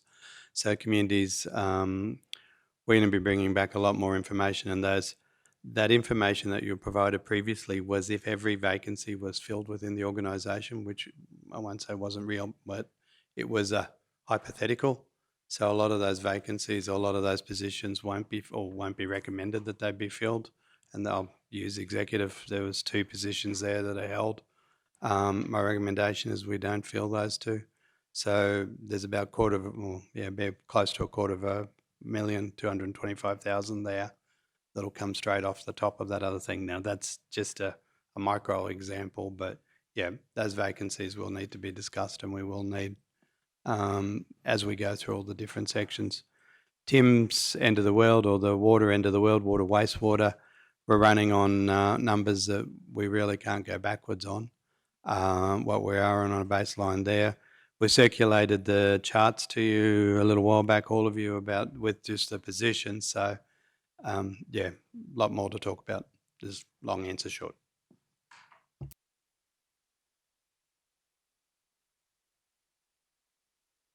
So taking that on board from what Mr. CEO just said, is there any other quick questions before we have a quick break for coffee and toilet break and whatever else in regards to this? So I'll move that we break for 15 minutes, and I need a seconder. Councillor Potter, all in favour? Thank you. We'll break and come back at 3:45. Thank you.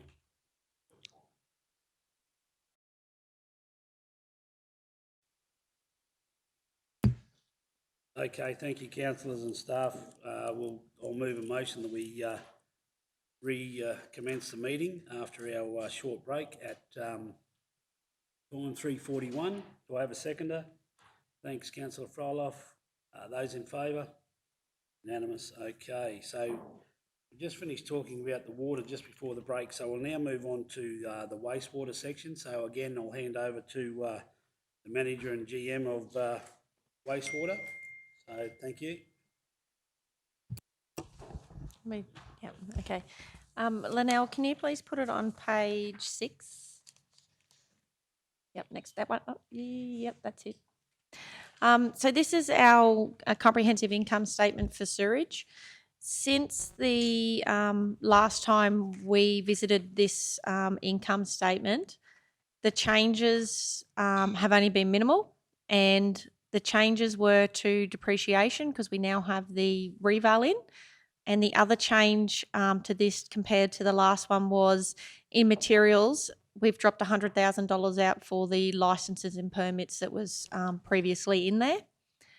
So for recurrent revenue fees and charges, there's been a decrease of $41,000 for the trade waste, and this was due to indirect deliveries and reduction in demand. The interest received, we've left at the $20,000. Your other income, that's where the hay sales come in, and this has been reduced by $70,000 because there's also again been a reduction in demand. The rates, levies and charges line will be generated from the rates model, so it has no change from the current 21 original budget at this point. But when we do the rates model, that'll determine what that number will be. For your expenses, your depreciation is now based off the comprehensive reval. There was a reduction of about $77,000 in there. Your donations are linked to rating. So there'd be, I'd say, your sporting groups and the likes that sit in there. The employee benefits was a slight reduction of $23,000. That has had the EBA increase. Although it's a reduction, the EBA increase has been applied to water and sewerage. However, because there was direct wages previously costed there, and that is now being picked up in admin recoupments, this is actually now reduced. Your finance costs is where your interest on your loan currently sits. There's a slight reduction there. Your admin recoupments increased by the $319,605 from the previous year based on that review that was done. Your dividends, they decreased by the $267,736, and your materials has increased by $179,451. Within that materials, you've got $101,000 in general maintenance. There was an increase due to workplace health and safety compliance, $42,000 extra for your electricity, $28,500 increase for telecommunications, consultant subscriptions, freights and IT licenses, and the $100,000 for license and permits has been removed. Your plant has had no change from this year's original budget, and your services has had a slight decrease by just under $13,000. So if you've got questions that make these numbers up, I'll happily throw to Tim.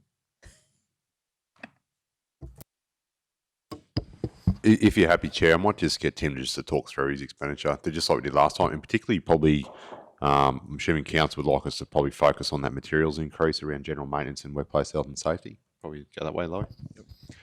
Yep. Yeah, thank you, Deputy Mayor. Yeah, as Selena said, I've just gone again with the 2.5% wage increase. We had the admin recruitment.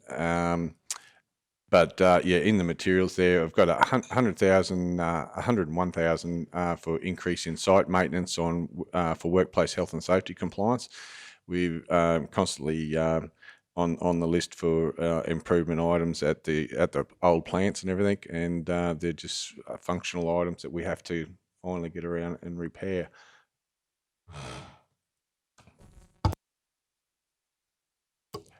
So the number of that is basically been a lot of those items are handrail repairs, they're getting gas attacked, etc. So we've done some rough costings throughout the last couple of years, and we've been trying to absorb it in our operational budget, but we're just covering our costs each year.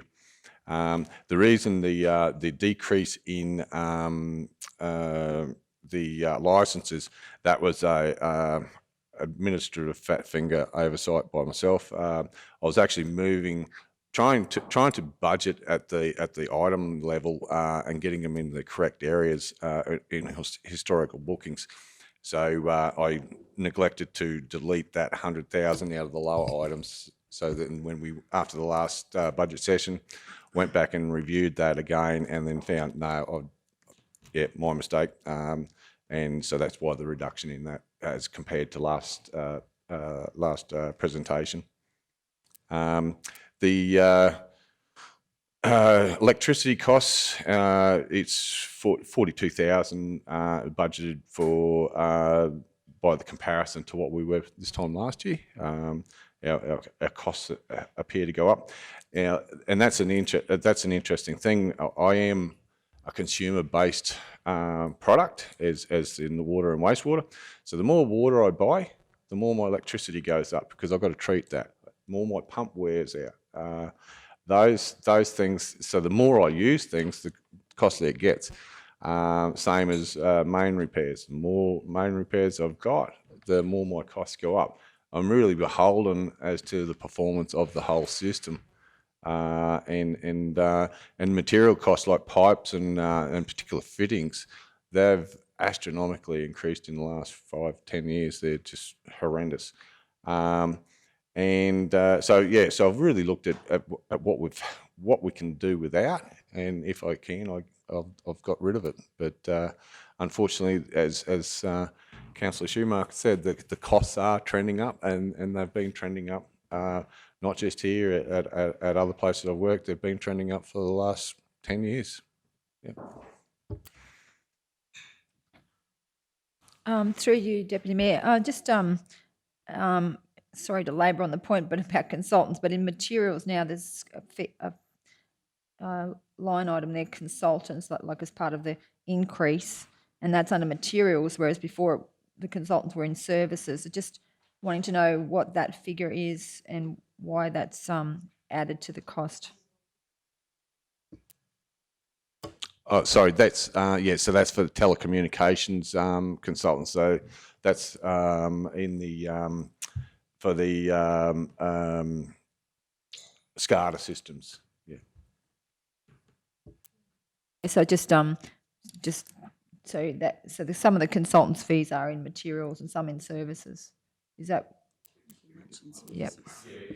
Yes, it just depends where it's been historically getting booked, and that's what I've been trying to rationalise this year, to try and move things to where they've actually traditionally been booked, and then there's been no budget, and then we do that in the budget review. So I'm actually trying to, I haven't completed it, but I'm trying to actually do an itemised reset of the whole budget thing, so where the items sit for true booking. Just for consistency, we'll move them all to services. So when we distribute the sheets, they'll be in services and they'll have a line item. That way you can see them easily. There'd be a line item for consultants and one for contractors, or are they separate, or how's that work? The best breakup we can, because some of the contractors might be for different, depends on what's on the ledger, but we'll separate consultants out on services. So if we've got SCADA services, we'll put it there so you can see quite clearly where that is, if that's okay. We'll redistribute that, Mark, if that's all right. Councillor Shoemaker and then Councillor Potter. Oh, sorry. you go Sorry. first then. I just wanted to ask the question, just in relation to employee benefits. Are all of those positions currently filled? I can just see the year-to-date actuals, and I understand these are old actuals. You know, there's only $679,000 there that's been expended. And I can see your 3-year average is the 1050. So the proposed budget for next year is 1.2. I know there's some of that wage increase. I just wondered, are all of those positions filled in the sewerage team? No, not currently. We've got 2 vacancies, I think it is, at the moment. We've been carrying a few. So just when CEO Mark, you've mentioned that before, that there are vacancies across the board. Probably just keen to understand I understand the importance of this service, so I'm not suggesting but what's the approach in that sense going forward? Because certainly what you've laid out for us in the previous workshops I get is worst case scenario, but you know, I can't see any opportunity of getting out of this at this point in time.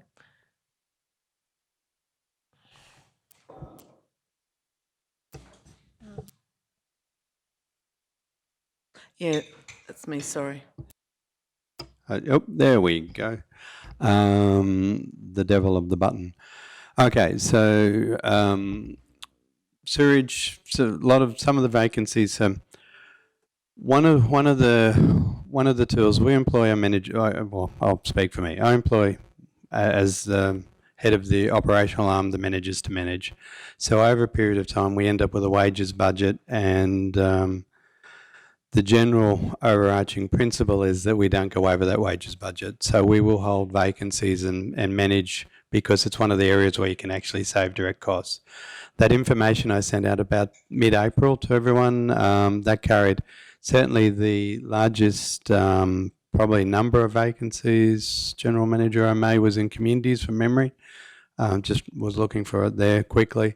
So like with water and sewerage, or with a number of the areas, we actually have trouble. When I say we have trouble, there is difficulties recruiting. So there's a range of factors that'll come together why a position's held vacant. Sometimes it's a conscious decision not to fill that position over the 12 months, and those funds are taken out of the budget, and the wages budget is adjusted for those empty positions. We don't necessarily take them out of the chart because they may be used, or those position numbers may be rebuilt into a different position, and it's certainly way easier to deal with a position when it's vacant, just as a statement of fact, rather than when you have someone in there and you have to do a job design redesign on the position. So there's utilisation. So it comes down to what we're looking to deliver, what we're able to do, and then even within the wages budget, there is opportunities where we have the employee benefits, annual leave, long service leave, so where the staff take the leave. That comes out of a different code, so that doesn't hit necessarily your pure wages. Doesn't matter which department or which person. For example, we've got, we've started actually very preliminary discussions with a staff member that's looking to take 3 months off long service. Now, very, very goodly, very, very kindly, they've given us a long lead-in for it, so we'll look and whether adjust. Now, there may be a conscious decision taken not to backfill that position for the period of time, so that'll actually have a positive push-down effect on the wages bill for that year. But then if that position's filled for the next 12 months, then the wage goes up, and it's that balancing act. So each vacancy is, and I suppose it goes back to your question earlier on too about and to support General Manager Meehan. Each one of these, as far as all of us look at our wages and our staff numbers, contrary to popularity, if the organisation's been holding its numbers down now for a period of time, it's actually flattened. Well, again, I don't have the exact numbers, and so I'm a little bit cautious about where I go without having that in front of me as far as historic trend, but anecdotally and from what I've seen, the organisation numbers haven't blossomed out into a whole range of extra or new staff. So we just carry the vacancies and we work with what we've got, and we certainly work within, council gives us a budget and that's what we work within, that budget. I understand that, but so in this case, you know, we know communities needs additional staff for parks and gardens. We know there are 2 positions vacant in sewerage. And we've had the discussions about service levels, and we've also set down a corporate plan in terms of where council wants to go. Like, are we just budgeting positions and then shifting money across? Or because I guess I wonder, like, how long do we actually hold a vacancy before we say, well, it's not feasible for council to budget for that vacancy? Or are we budgeting for all vacancies, or are we only just picking a few? I guess I just struggle to understand that model when we've got clear service delivery, like service delivery needs. And I get the issues with recruitment, but is there like a time period or something? When do we actually make the decisions to actually say, well, Parks and Gardens does need 8 more staff, wastewater maybe can lose 1? Like how do you manage this? Because I'm probably confused. Yep, okay, yeah, hopefully able to clarify. Those are discussions that we have given what the direction the council is for the next 12 months. And as a point of principle, if you're looking to reallocate staff into parks and gardens, wastewater would not be an area that I would automatically go. In fact, I wouldn't go to take. It's a case of I mean, and now we have the corporate plan. We will come back to you very shortly with a bit of a discussion point about certainly to 3rd level management as far as what's possible. Some of the impacts of that, and actually now's a great question because I was thinking about when we would fold this in. Council can't have a position before it goes through its consultation process and does a range of things with org reviews or org realignments, particularly of new corporate plan. So some of the impacts of that will turn up in the first quarter review. So if there's savings or not savings or status quo remains, that'll be first quarter review that would be adjusted. Each position that's vacant becomes now. If I can use the micro example, so senior economic development officer, that position was held vacant and unfunded last year. My recommendation will be when I get our operational budget up before council that position be held vacant. Certainly, as we go through, that position needs to be now pulled apart and had a look at, are we going to replace it? What are we going to do? So the 12-month hiatus of it sitting there is a look. Depending on council's got a new regional development strategy, what is the work plan that comes out of that? So as part of the org realignment, it'll be one of the positions I would like target as far as, is it better having it as a lower level position, which is, looking for the right words, but a much more doing position, if that's not bad English. Is it better that goes across? Do we need that position? That position could be funded into communities. If we're going to fund that position, is that position well worth being put in communities? And you turn it into a community development officer, which is probably, again, without jumping to the answer before we've gone through that discussion process, certainly what positions would be. And while again, I'll come back and those positions are way easier to redesign when they're vacant. And so every time there's a vacancy, it's an opportunity to have a look at it. Parks and gardens, where you pull those positions out of, and that will be coming down to a degree of what services we're going to, what services are we going to deliver in that space, and how do we fund it? It is, I think we're all on the same page there, is okay, what opportunities, what ones do we have vacant, what have we got? The vacant ones, a lot of the vacant ones that we currently have were left unfunded from the last 12 months, so they were pulled out of the system. So do we need to continue them? Yeah, without me sort of over talking myself. Does that answer your question? Yeah, kind of. To a degree? we're budgeting for positions and then deciding based on the budget that we have, what we can actually afford to fund and what we can't. Have I got that right? Can I say no? Yes, please. With all, yeah, what we've got is an org structure or a basic level of numbers of staff that over historic as well as current, that there's been an assessment done that these are the people that we need to deliver these services. So let's pick on wastewater. So we have a core staffing that I would be very, very reluctant to see us go under. Now, the two positions here are I'll call them casual vacancies. If that is probably, I'm looking for the right word. So they're vacancies that have turned up. So they're core. So we could have the discussion. Do you need them? Yes. Do we do? Do we ship them over to Parks and Gardens? My advice to you is don't, because that will leave us organisation and operationally short in wastewater. Wastewater is an essential service that we have to deliver. So, ding ding, those ones are right. Now, what level are they? Are they at the right level? We make sure. Okay, how we replace them. The market sometimes drives the replacement because it is hard to get people. And then also then you've rolled into your training programs. Okay, that's a Parks and Gardens is we'll, might as well go straight to there because that's one that's topical. CDO 12 months ago, CDO is the other one that I see is absolutely topical because we have a body of work that doesn't, and we have a body of services that we deliver that doesn't really have a home. And can I use arts as well? It's sort of split and segregated. As we go through the budget process and as we go through now that the corporate plan is set in stone in inverted commas, set by resolution, we will start going through and having a look at identifying as what can we move around and then bring back to you and recommend, okay, we need a CDO.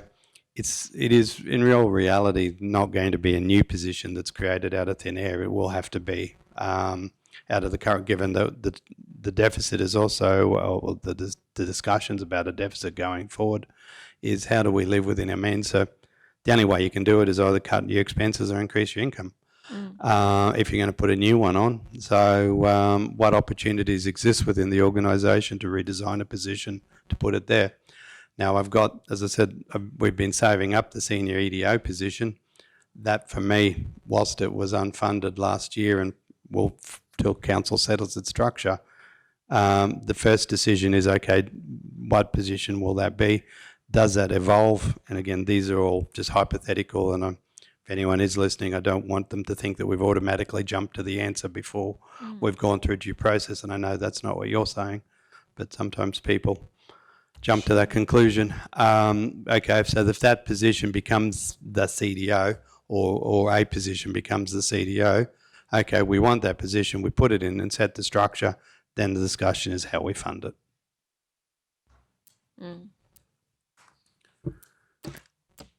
Councillor Duff.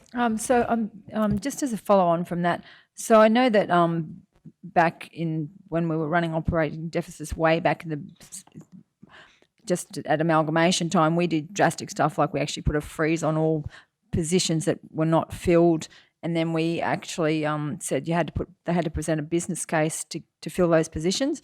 I'm just wondering, like we're talking about just following on from what Councillor Shoemaker said, from compliance, we're talking about maybe putting someone more in compliance, another building inspector, another plumbing inspector, you know, and that has budget ramifications. And then when do we? I know it's operational. It's your call, Mr. CEO. But when do we get it? Does the councillors get a chance to kind of like have a look at all of those vacant positions and say, well, you know, and discuss, well, maybe that's not a priority for us anymore to fill that one, and sort of know what if we can fill it somewhere else. Like, is that just something that you look at and then present back to us, or is that something that we can sort of like get our teeth in as well?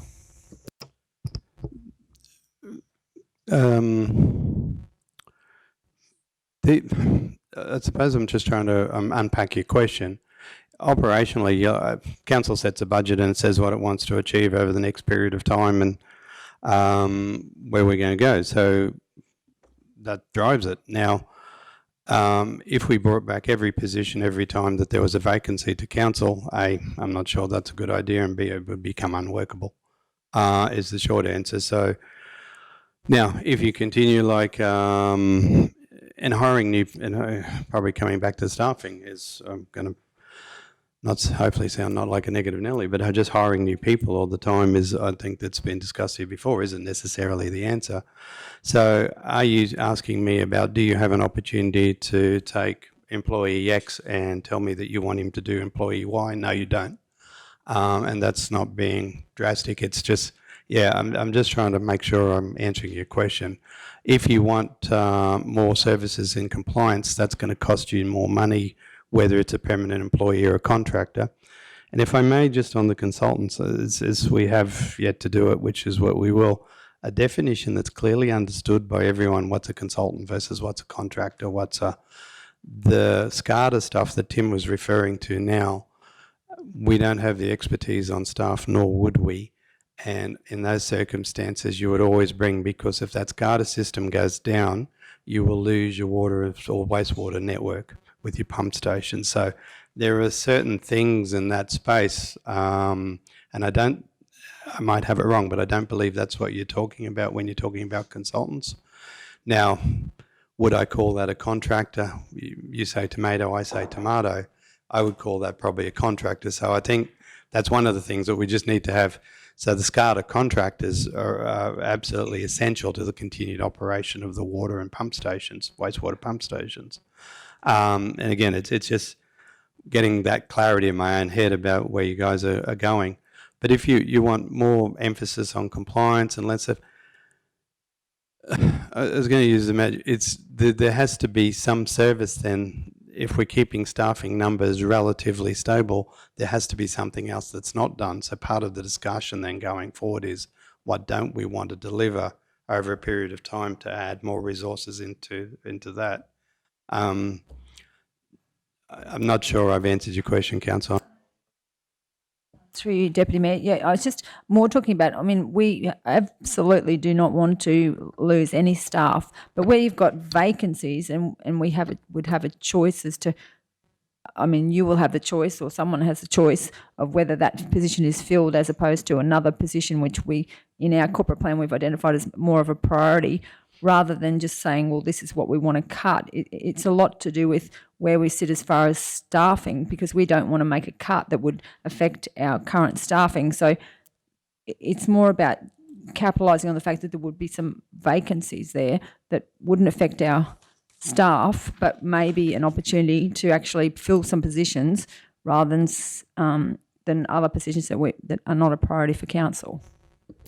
Yeah, and in that regard, a lot of the positions that we're talking about aren't funded, or they've been kept back as every organisation carries a vacancy. Now, if it was, I had through maternity leave and then return to work and then resignation, I had the media officer or communications officer left pretty close to 9 months without that position. So they're the ones. So yes, we adjusted the budgets for the downtime, but yes, there was a vacancy there, and so is that position more important than Parks and Gardens?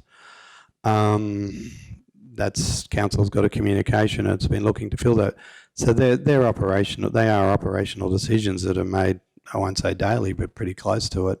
So again, council sets it's you really drive the agenda. Now, if compliance is, if we're accepting that there's no extra money to be spent, and certainly I take your point, nor am I suggesting that we're looking to cut staff. Again, it's a good point, because that clarity of understanding.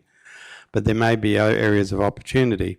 Now, if Parks and Gardens is the priority, we understand that, and so it's how it's resourced within available budgets. Now, if there is a budget movement, so more money goes into Parks and Gardens because it has more staff or it has more whatever, well, I'm sorry to say, I suppose I think of it as just good old-fashioned physics. Somewhere there will be an equal and opposite reaction. So more money goes there, something else goes down over here, unless there's more revenue comes in, and then both can come up. So that's the puzzle, and it's a complex puzzle to fix. Councillor Potter. Yeah, I'm just looking at the budget, and in the revenue section, the actuals for the revenue section under fees, levies and charges was 5.3 for the 18-19. For the 19-20, it was 5.7. So far, it's just over 6.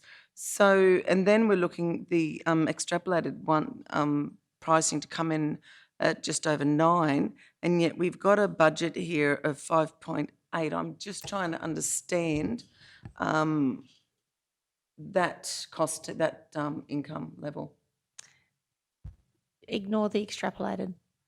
If you were to, this is where, like, if you were to extrapolate out the actuals, that's where it'd be, but we only rate twice a year. So rather than do it over 12 months, it should have been left as a 6070 because we've finished rating for the year. Okay. That's why in the 3-year average it's come back to the 5.7 because Okay. the 9's been taken out. Thank you.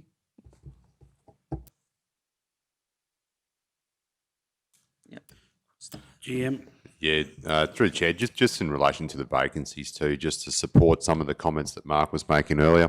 When we look at the vacancies also, it's not, some of those positions may not be long term. It might be that there's a cumulative value based on those positions. So if you look at my group at the moment, I've lost 2 principal engineers in the last 4 weeks.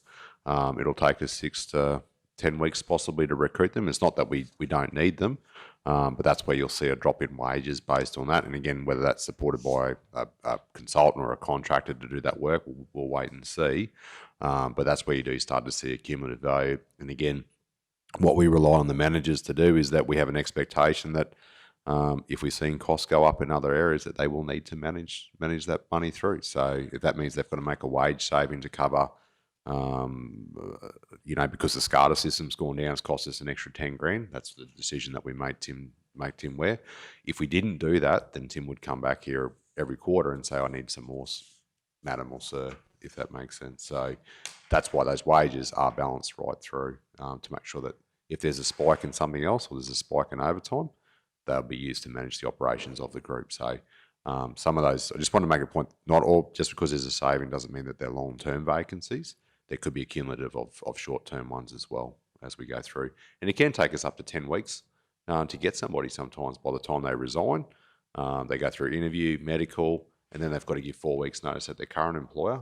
You can be looking at, that period of time as well. So just wanted to make that up for council. That's all we had, Chair, but we were keen to go to CapEx possibly to run through those scenarios, which will lead into the rate scenarios if there wasn't anything else for us. Yeah, no, that's a fair call. Councillors haven't got any more questions in regards to the sewage income statement to the moving forward. I think it's all there to see, and I think we've got pretty self-explanatory where they are and the numbers that they've been able to answer the questions. So if no one's got any more questions, I guess we'll finish that up and then move on to the CapEx program if everyone's happy with that. All good with that, councillors? Yep. All right, yep. Straight into the CapEx. Yeah, if I may, Chair, what I'll do is I might just get Tim to give you an overview. We weren't going to go into every single project in the 10-year. Tim's obviously spent quite a bit of time on that as well. What he will do is take you through. So when you do your capital budget for next year, you'll adopt year 1 capital works program. So that's actually what your capital program would be for next year. What I might do is I might just get Tim to take through these projects now, and then what Selena will do is take you through the rating models based on the scenario we're suggesting to council. So we might do that, and then that'll start to put that together.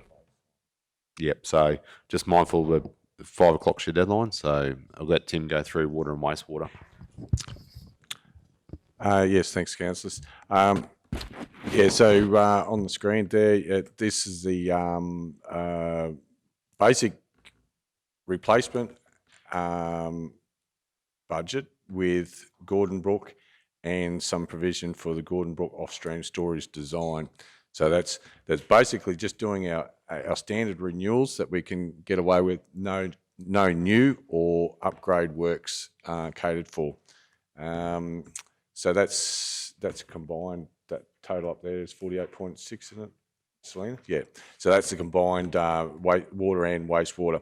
So if you want to, if you'd like to go down line for line, we've got the Cumbia installation of new bore pumps on the Stewart River, and that's just to complete the switchboard renewals completed, but the original pumps need to be decommissioned. They're not doing the job, and the new pump and wiring and discharge lines, it's $30,000. The Gordon Brook off-stream storage design. This is as discussed last week. We included the to go for detailed design and costings to determine the project viability and get some firmer costs than what we currently have. The next item down is the Gordon Brook water treatment plant switchboard component renewals as per the PSA. Now that's a it's a requirement under the electrical conditions that a lot of our switchboards aren't compliant these days, and so it's really a workplace health and safety issue. So we've factored in a couple of those. The next one down is the same. The pump station, raw water pump station renewal and SCADA controls. Those are just high and medium risk items that are just at the end of their life. So that we're just doing the renewals to get us through without sacrificing what do you call it? Reliability as much as possible. What's the next page? The next stuff there is the Kingaroy KTP. So there's the first 2, 4, 5 lines there. That's the KTP project, year 2 of that. We'll actually may need to bring some of that forward, I think, for the Harley Street if it's actually commencing shortly. Then the Stewart River bore fields, that's a SCADA telemetry. So we have a lot of issues with our SCADA out at Cumbia at the moment, and have done for a number of years, and we've just been waiting to get around to put those things in. And then lastly there you got the water meter replacement, and that's about the 10-year rolling replacement program, because our water meter fleet, we should ideally have them 10 years or younger. And this is the second year. This will be the third year of 1,000 metres per year to be an ongoing process. Works out pretty convenient. We're close to the 10,000 connections, so it'll keep us 1,000 metres a year. Will give us that replacement over time, and we'll be 10 years or younger fleet-wise. Then we'll go down to the Kingaroy recycled water. And that's part of that KTP project. So that's the we're installing the recycled water lines through there for the gardens, etc. Class A.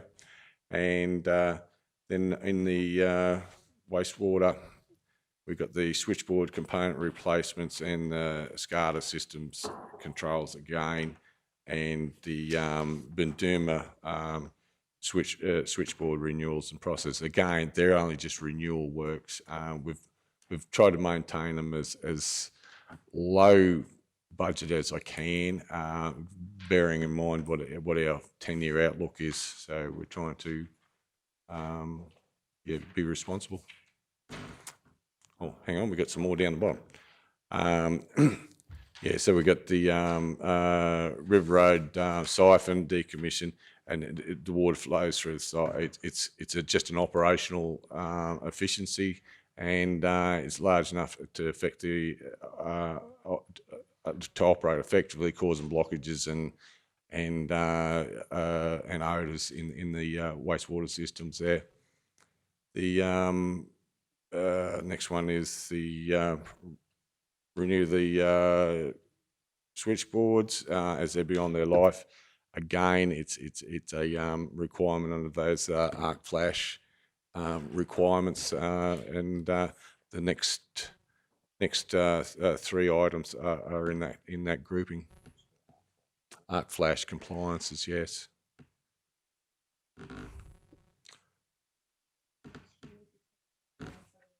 Yes.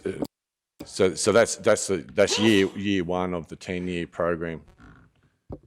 So with that, I might, if you're happy, Chair, I might just get Tim just to give an overview of what this 10-year program is that's proposed for capital. So year one is obviously next year's, which is, the CEO said before, we're taking no loans for infrastructure. The off-stream storage we've put in there to design, and then we'll obviously come back to council depending on where that project falls. What I might do is just get Selena and Tim to probably give you an overview of the revenue models now, if that the case is so, and what's contained in that, because the model that we're nominating at the moment is the Gordon Brook model, so obviously the AFC upgrade. So might just talk to that, and then we can go into the capital program. Selena might be the best bet to run the three scenarios, if that's okay.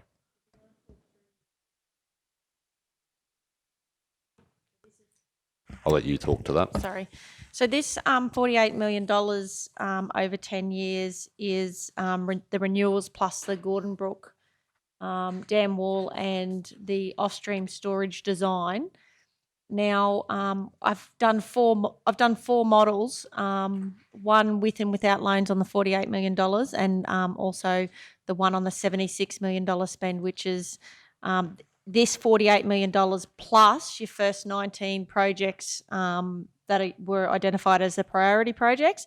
So they're on page, they start on page, I'm getting there, 20. So that's on page 20 and through to 21. They're your first 19 identified projects that Jed and John Perry, when they come up, they presented. So when we go through these revenue models, these are the capital jobs that we're looking at. So if you've got questions on these 19 projects, then Tim will answer them. And just to be clear, there that those first 19 projects are included of the 76 million. It's not what we just presented then. So we're bare bones capital replacement plus Gordon Brook design and the off-stream storage.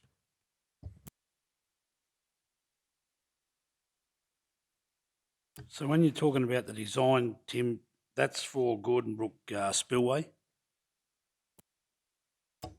No, that's for the Gordon Brook off-stream storage. We're going to detailed design to see if we can tie down those costs a bit more accurate for council.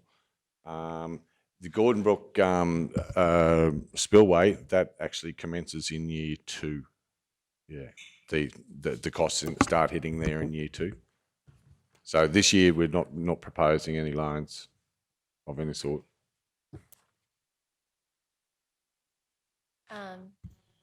Through you, Deputy Mayor, just with the 3-year capital works program you've presented here, the KTP elements, I'm assuming they're already budgeted and committed through KTP's budget.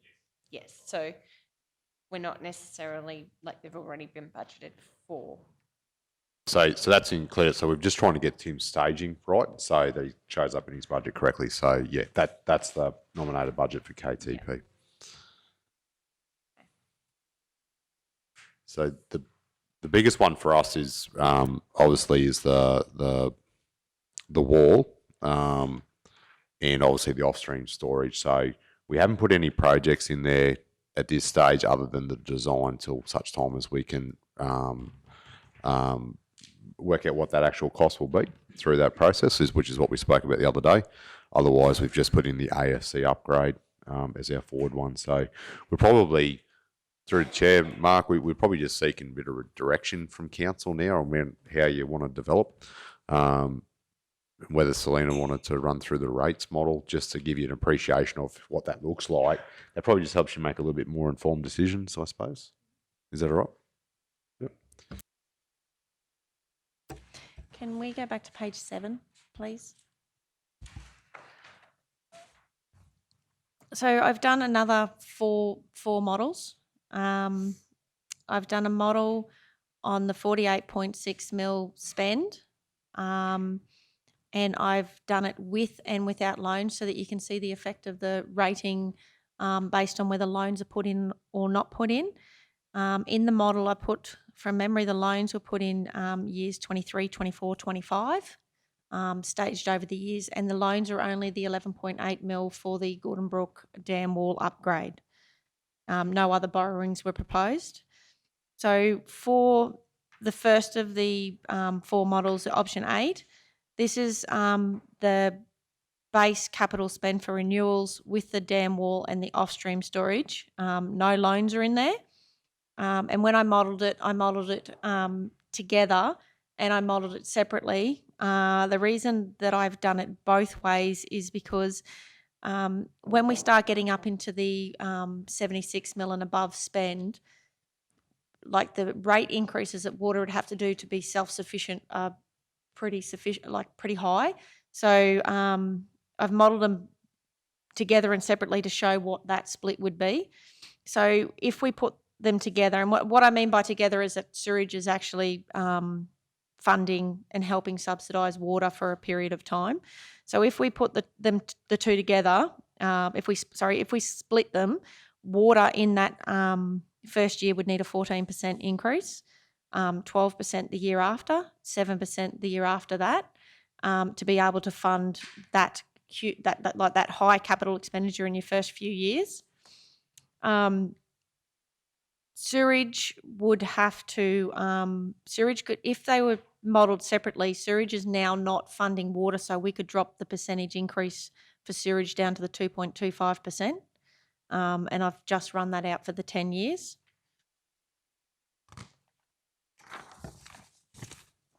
So just that percentage on the, what was the percentage on the water one? The by water itself? The water by itself was 14%. Yeah. Yeah. The first one That was shown on the first graph on page 7, the water separately. Yeah. And so by June 31, we would still only, even with the increase proposed, the 14%, we would still only have $11.365 million closing cash position. So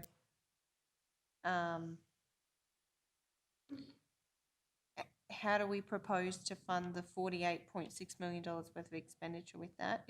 That would be borrowings in there as well, is that? This is no loans. No So loan. what we're doing is increasing the rates high in the first couple of years to get the dollar value up to fund the big capital expenditure for the dam wall, and then you'll see that your rates go back down to 0 for those outer years, because otherwise you're building too much cash in year 31. However, with that in mind, we are only modelling it over a 10-year period and not a 20-year period. There is another lot of work that needs to be done in that next 10 years as well. Yeah.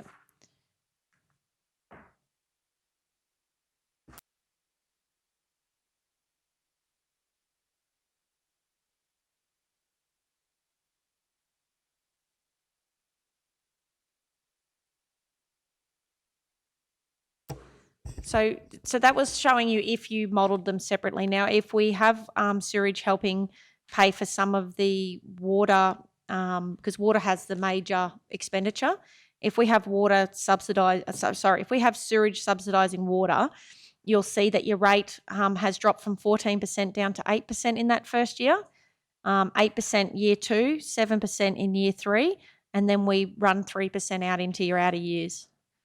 You'll see that in the water, it's still not, it's making deficits in year 25, 26, and that's where sewerage is going to come in and actually pick up the difference. So for sewerage, instead of the 2.25%, because we need to generate more to cover water, we'd have to increase it to the 5% in year 1, 4% in year 2, and then run out 2% into the outer years.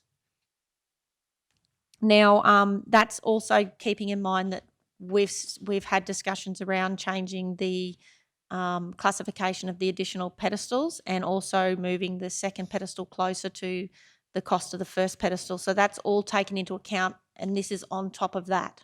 So the rate increases would be greater than that shown there, if that makes sense.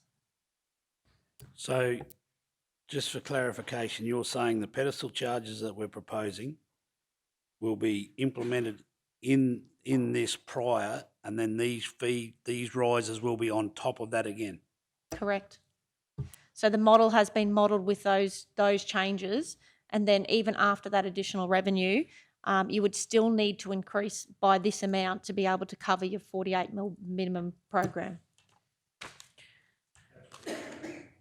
And if sewage cross-subsidises water, then what does that do to our sewage assets? After year 10, we would then have to try and reverse it, and then water would have to try and subsidise sewage, and we'd have to do a lot more in the modelling at a greater, like more than 10 years. You'd have to look at your 20, 50-year modelling on how that's going to work. Yeah. So for option 9, now I've added in the 11.8 mil proposed borrowings for the dam wall upgrade.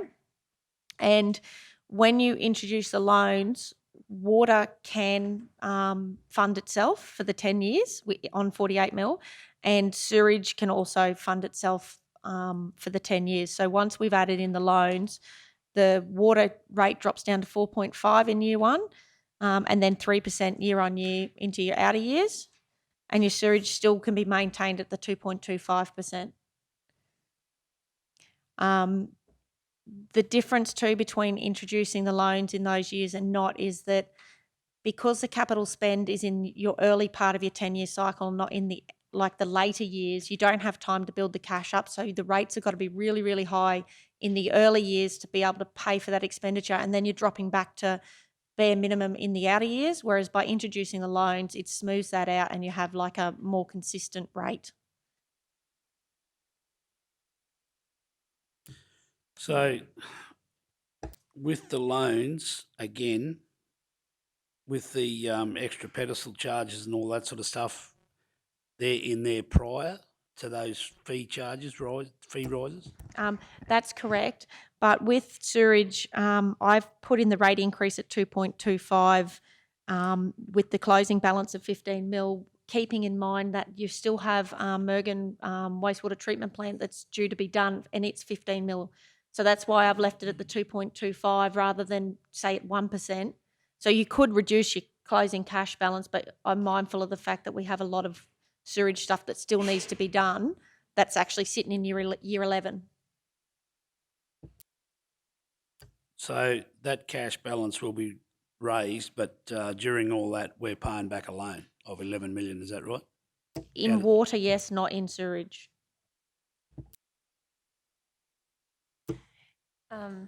And just through you, Deputy Mayor Jones, just in terms of understanding our capability to actually, I'm mindful if we're modelling for loans, how do we understand our capability, like the council sitting at that time when they go for a loan will actually be able to secure a loan? So with each year when we do up our QTC return, in the past few years, we've actually had $31 or $32 million in proposed borrowings. And for 2 or 3 years in a row, we actually had the QTC do a credit review on South Burnett, and we've had no issues with any of that in our long-term forecast. So we do submit a long-term forecast through QTC every year, and our borrowings would double what we're actually proposing. Tim, can I come across to you just for if there's anybody still watching the live stream and media or whatever, can you just explain why we're talking about the Gordon Brook spillway and the necessity to spend $11 or $12 million on that for us, please, just for clarity? Yeah, through you, Deputy Mayor. Yeah, Gordon Brook spillway is a mandated requirement. It actually we're required to do it. We've got set timeframes to deliver, and unfortunately, it's front loaded in the front part of our 10-year capital budget. which is creating huge financial issues for us. If we didn't have that Gordon Brook expenditure, we would be close to standing on our own 2 feet in the water department. Having said that, the Gordon Brook off-stream storage, just for information, not off-stream storage, the dam upgrade is not going to net one extra drop of water for the benefit of the South Burnett Regional Council. It is a $11 to $17 million expenditure because of a spillway capacity upgrade. It will not get us any more water to use. And just to elaborate and just back up, Tim, for clarity, this is not a council decision. Like you said, it's been forced on us by the state. Is that correct? Or can you just, yeah? That is correct. It's not council's voluntary decision to do this. It is mandated that we do it. It's statutory, yeah, so legislative. Statutory, and yes, we're sir. not the only council that's affected by it, and it's certainly, I'm not sure if I put it in my preamble right at the beginning of this afternoon, it's certainly a conversation we'd like to continue with like-minded councils that are in the same sort of position, as far as if we have to do it, what other assistance is out there as well. It was very much going to be my question around grant funding because, as you all know, I was keen to spend all Works for Queensland money on Gordon Brook Dam and water infrastructure. So I'm probably understanding, very mindful of the impact of a $17 million spend on our ratepayers when, as Tim has said, 0 extra drops of water. So at what time do we actually start really pushing? Like, I know the mayor's had some discussions with different ministers, but it's pretty clear to me we're actually going to have to start pushing for some money sooner rather than later. So far, for my time here, the 3 years I've been here, it's certainly been a discussion point from the previous council with other levels of government. I suspect LGAQ, but there's been advocacy done at a larger level. It's been driven through that legislative framework. So some of the discussions have been about, is there a possibility that these amendments don't have, or these upgrades don't have to be done? That would, if it is a safety issue, then it has to be done. Well, then, yeah, now we're moving even more so into who pays for it. But it needs to be an aggressive, ongoing advocacy action. Very aggressive. So Selena, back to you. Continue on if you've got more. Option 10. So now we've had a look at the 48.6 mil renewals in Gordon Brook and your statutory, and now we've added in the first priority 19 projects.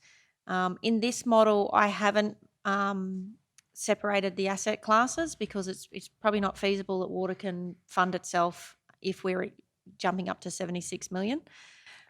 So with sewerage subsidising water, you'll see under the water, you'll see all the red lines, the millions of dollars that it's in deficit all those years. So we start with the 8.1% increase, and then it's a 7% year-on-year increase. And this is across the board. This is your consumption, your access. This is across all your charges. For your sewerage, you would have to do your reclassification to gain that additional revenue, and then you would still have to put 3.6% on year to be actually able to fund those deficits that water is generating. In mindful too that in your years 11 to 20, I think there's another $40 million identified by MIP that we have sitting outside of this. I'd be right in saying, Selena, this is probably just to show the purpose of what it could cost council if it was to pull the trigger on all of its major projects. So this is obviously not our recommended program, but it just gives an indication of where, if that infrastructure was to come on, what would happen. It is my understanding, though, that there has been significant work done on the project list, and carved back to the $48 million was bare minimum capital spend. $76 million was actually the preferred capital spend that would get us through but in its entirety, we're really looking for $115 million over the next 20 years. So while I'm hearing you, GM Man, and appreciate the work that's been done, I think it's very important we all understand that really 48 million is just bare minimum upgrades and renewals, bare minimum renewals. Really, I was, from the other workshops that have been done, I was of the impression that we really didn't have much option. 76 million was still bare minimum, and really to set us up for the next 20 years, that's really where we need to be looking. Otherwise, you know, the years from 2031 onwards are going to be very significant for our region. And you know, as we discussed today, enormous inhibitor growth. So yeah, it's a nasty position to be in. Okay. Yeah. Final, sorry. Just on a follow-up to you, Deputy Mayor, for Councillor Shoemaker, I 100% agree, but there's got to be a change to the model and the way that councils of our size and smaller councils operate, because you only got to look at what was on the front page of the Courier Mail with 30 councils in trouble. Like, this sort of infrastructure is getting beyond the reach of the councils with a low rate base. So advocacy at state and federal level, I think, is what we've got to do sooner rather than later, because where are we going to come up with, you know, $100 million over that next 20 years? That's a big question. So it's just probably, flagged more than ever that we need to and I know Mayor Otto's keen to get down and advocate to particularly the state government on the Gordon Brook water. I absolutely agree with you, Councillor Duff. I think everyone in this room agrees with you. You know, when you're looking at some of these figures, if we model this over the next 10 years, some of these increases are, 70, 80% on top of what people are already paying. So I absolutely agree with you. It's a giant inhibitor to growth. It's a giant issue. And at some point, we're going to need some help to fund these things. I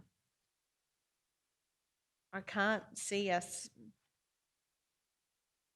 Yeah, it's very grim prospects.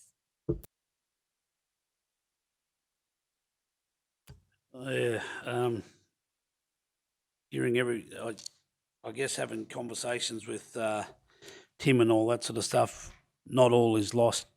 I think, we've got to advocate and all that sort of stuff and continue. We need to work hard and lobby, or not lobby, advocate is the correct word we use, but, and as you said, Councillor, the Mayor is certainly doing his bit and pushing the barrow for us and all that, but I think, as a council and a whole, for the betterment of our region, I think this, and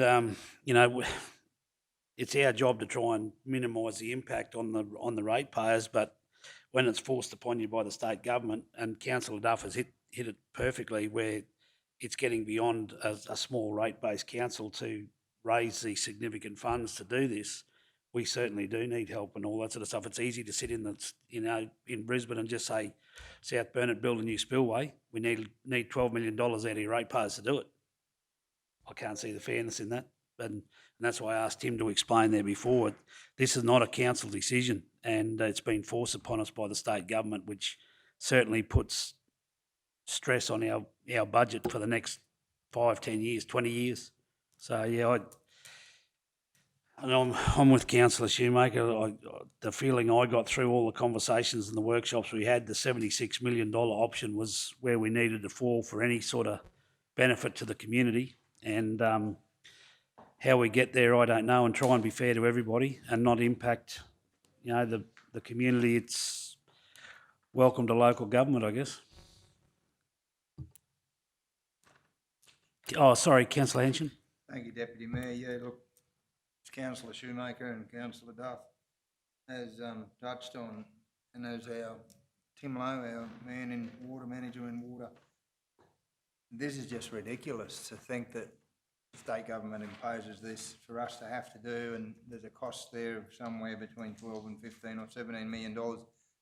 And the part that is the big kick in the guts is we do not get another drop of water.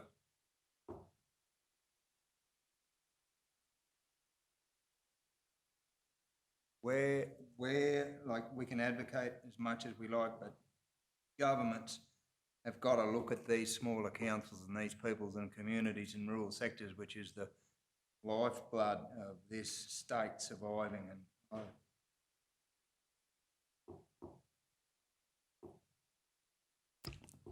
One of the things, councillors, that is lamented long and hard in local government for those who've been around long enough is the Small Communities Assistance Program. Once upon a time, you used to get 75% of this water infrastructure funded. So everyone would put in their applications, and if I may be so bold, the state governments of all persuasions of the day probably shared it around so everyone got a turn, if I could, using obviously proper practice.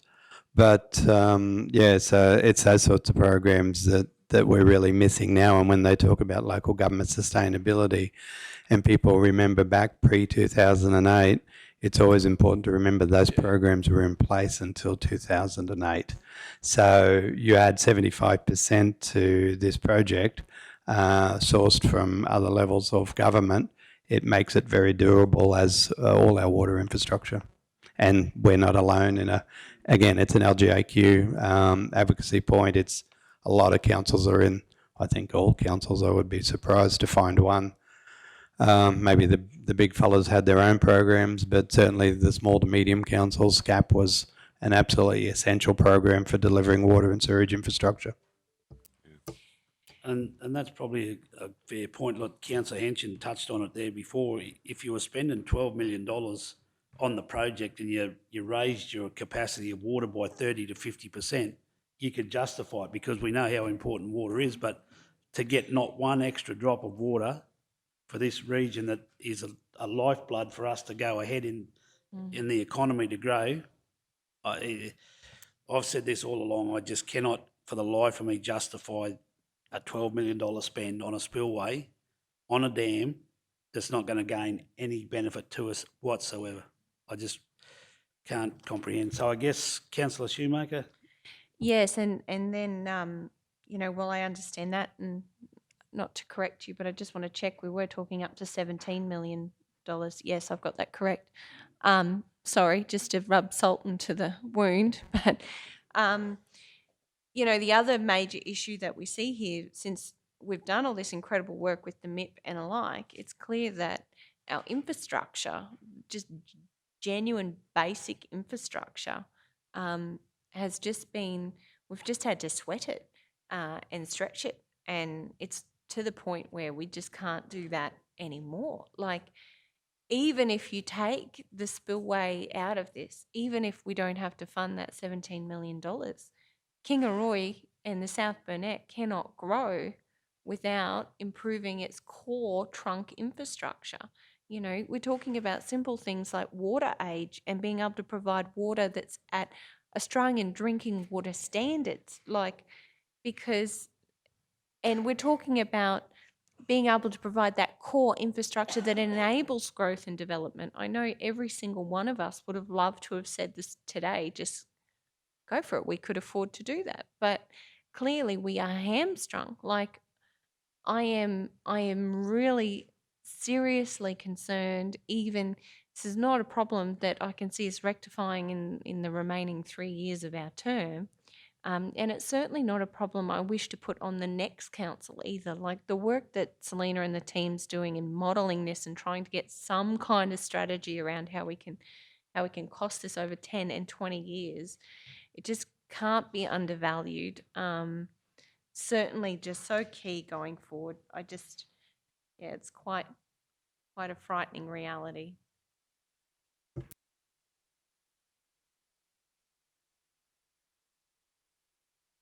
So is there any more comments around where we're at with this? Selena, have you got any more to add as far as the... I have one more model if you want to know about that one. Otherwise, happy to wrap it up and you can read it after. No, by all means. Yep. Okay. Council, we're all happy to go through it. Yep. So this was the last one. So this is your $76 million that we just spoke about, but this time I've introduced the loans into those, the years 2020 23, 24, 25. If we bring the loans in again, water can stand on its own 2 feet, and sewerage would go back to the bare minimum of the 2.25%, and then your water would have the 8.10% in year one, and then 6% year on year after that. And again, like with the models, you can pull all the different levers. So if you wanted to increase sewerage, you could, again, if you wanted them to cross-subsidise, you could reduce water rates and increase sewerage. But at the end of the day, you really want water to fund water assets and sewerage to fund sewerage assets. And that's where I've tried to get to with each of these, is that they both are modelled separately. But in some situations, you just, without the loans, you just can't do that. So again, just this is on top of the extra pedestal charges and all that sort of stuff. So keeping in mind that those extra pedestal charges won't affect all the ratepayers that are on water supply and all that. It's just a select. That's correct. And on page 22, just for you guys to have a look through when you get a spare minute, is I actually went through and put all the options there and put in your percentage increases, what it currently is, what it would go to, and then your dollar change, so that you can have a look at that at some point as well, just to get it into some context on what the dollar actual change is. So if you have a look at option 10 on that page, you'll see like the sewerage together additional down the bottom, you'll see the $207 would go to $362.60, because that includes that first initial move of the additional pedestal going up from the 28% to be closer to your first pedestal charge. So so that's including the 2.25%, but it's, or the 3.6 in that case, but it also has the move as well. So the move was, the model has them going from 28% to 50% in year one, and then from 50% to 60% in year two. That's what's been built into these models so far. So these percentage rises that you have here on those rate changes, Selena, they're for the first year, and then they change after that. They vary going out further and lower down as we get into the second and third year of moving out. They won't go lower down, so you'll have the big spike in year one.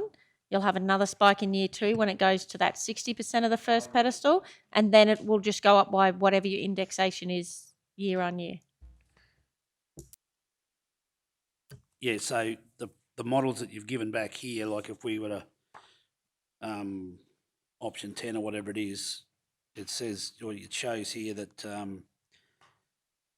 on the water, that you have the spike in 22 and then you drop down 23, 24, and it levels out to 7%. Yep, so those rate changes at the very end on page 22 are only for year one. I haven't done 10 years worth of changes yet. It's only year one.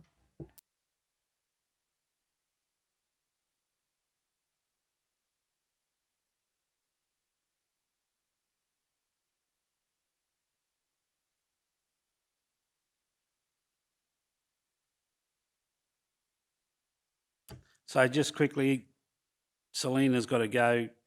Is there any quick questions or anything that she can take away and get back to you on that? Is there anything that's you can think of just now that Selena can take with her? Or are you happy with what the conversation's been? Abby? Selena, thanks very much. These are great. Excellent. Yeah, so what do we do with 3, 4 and 5? Do we need to have a move or anything?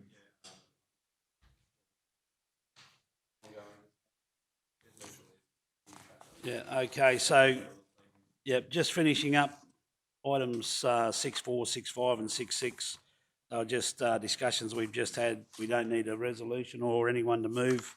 So we'll leave them there for future reference. And I guess without any further ado, I will close the meetings.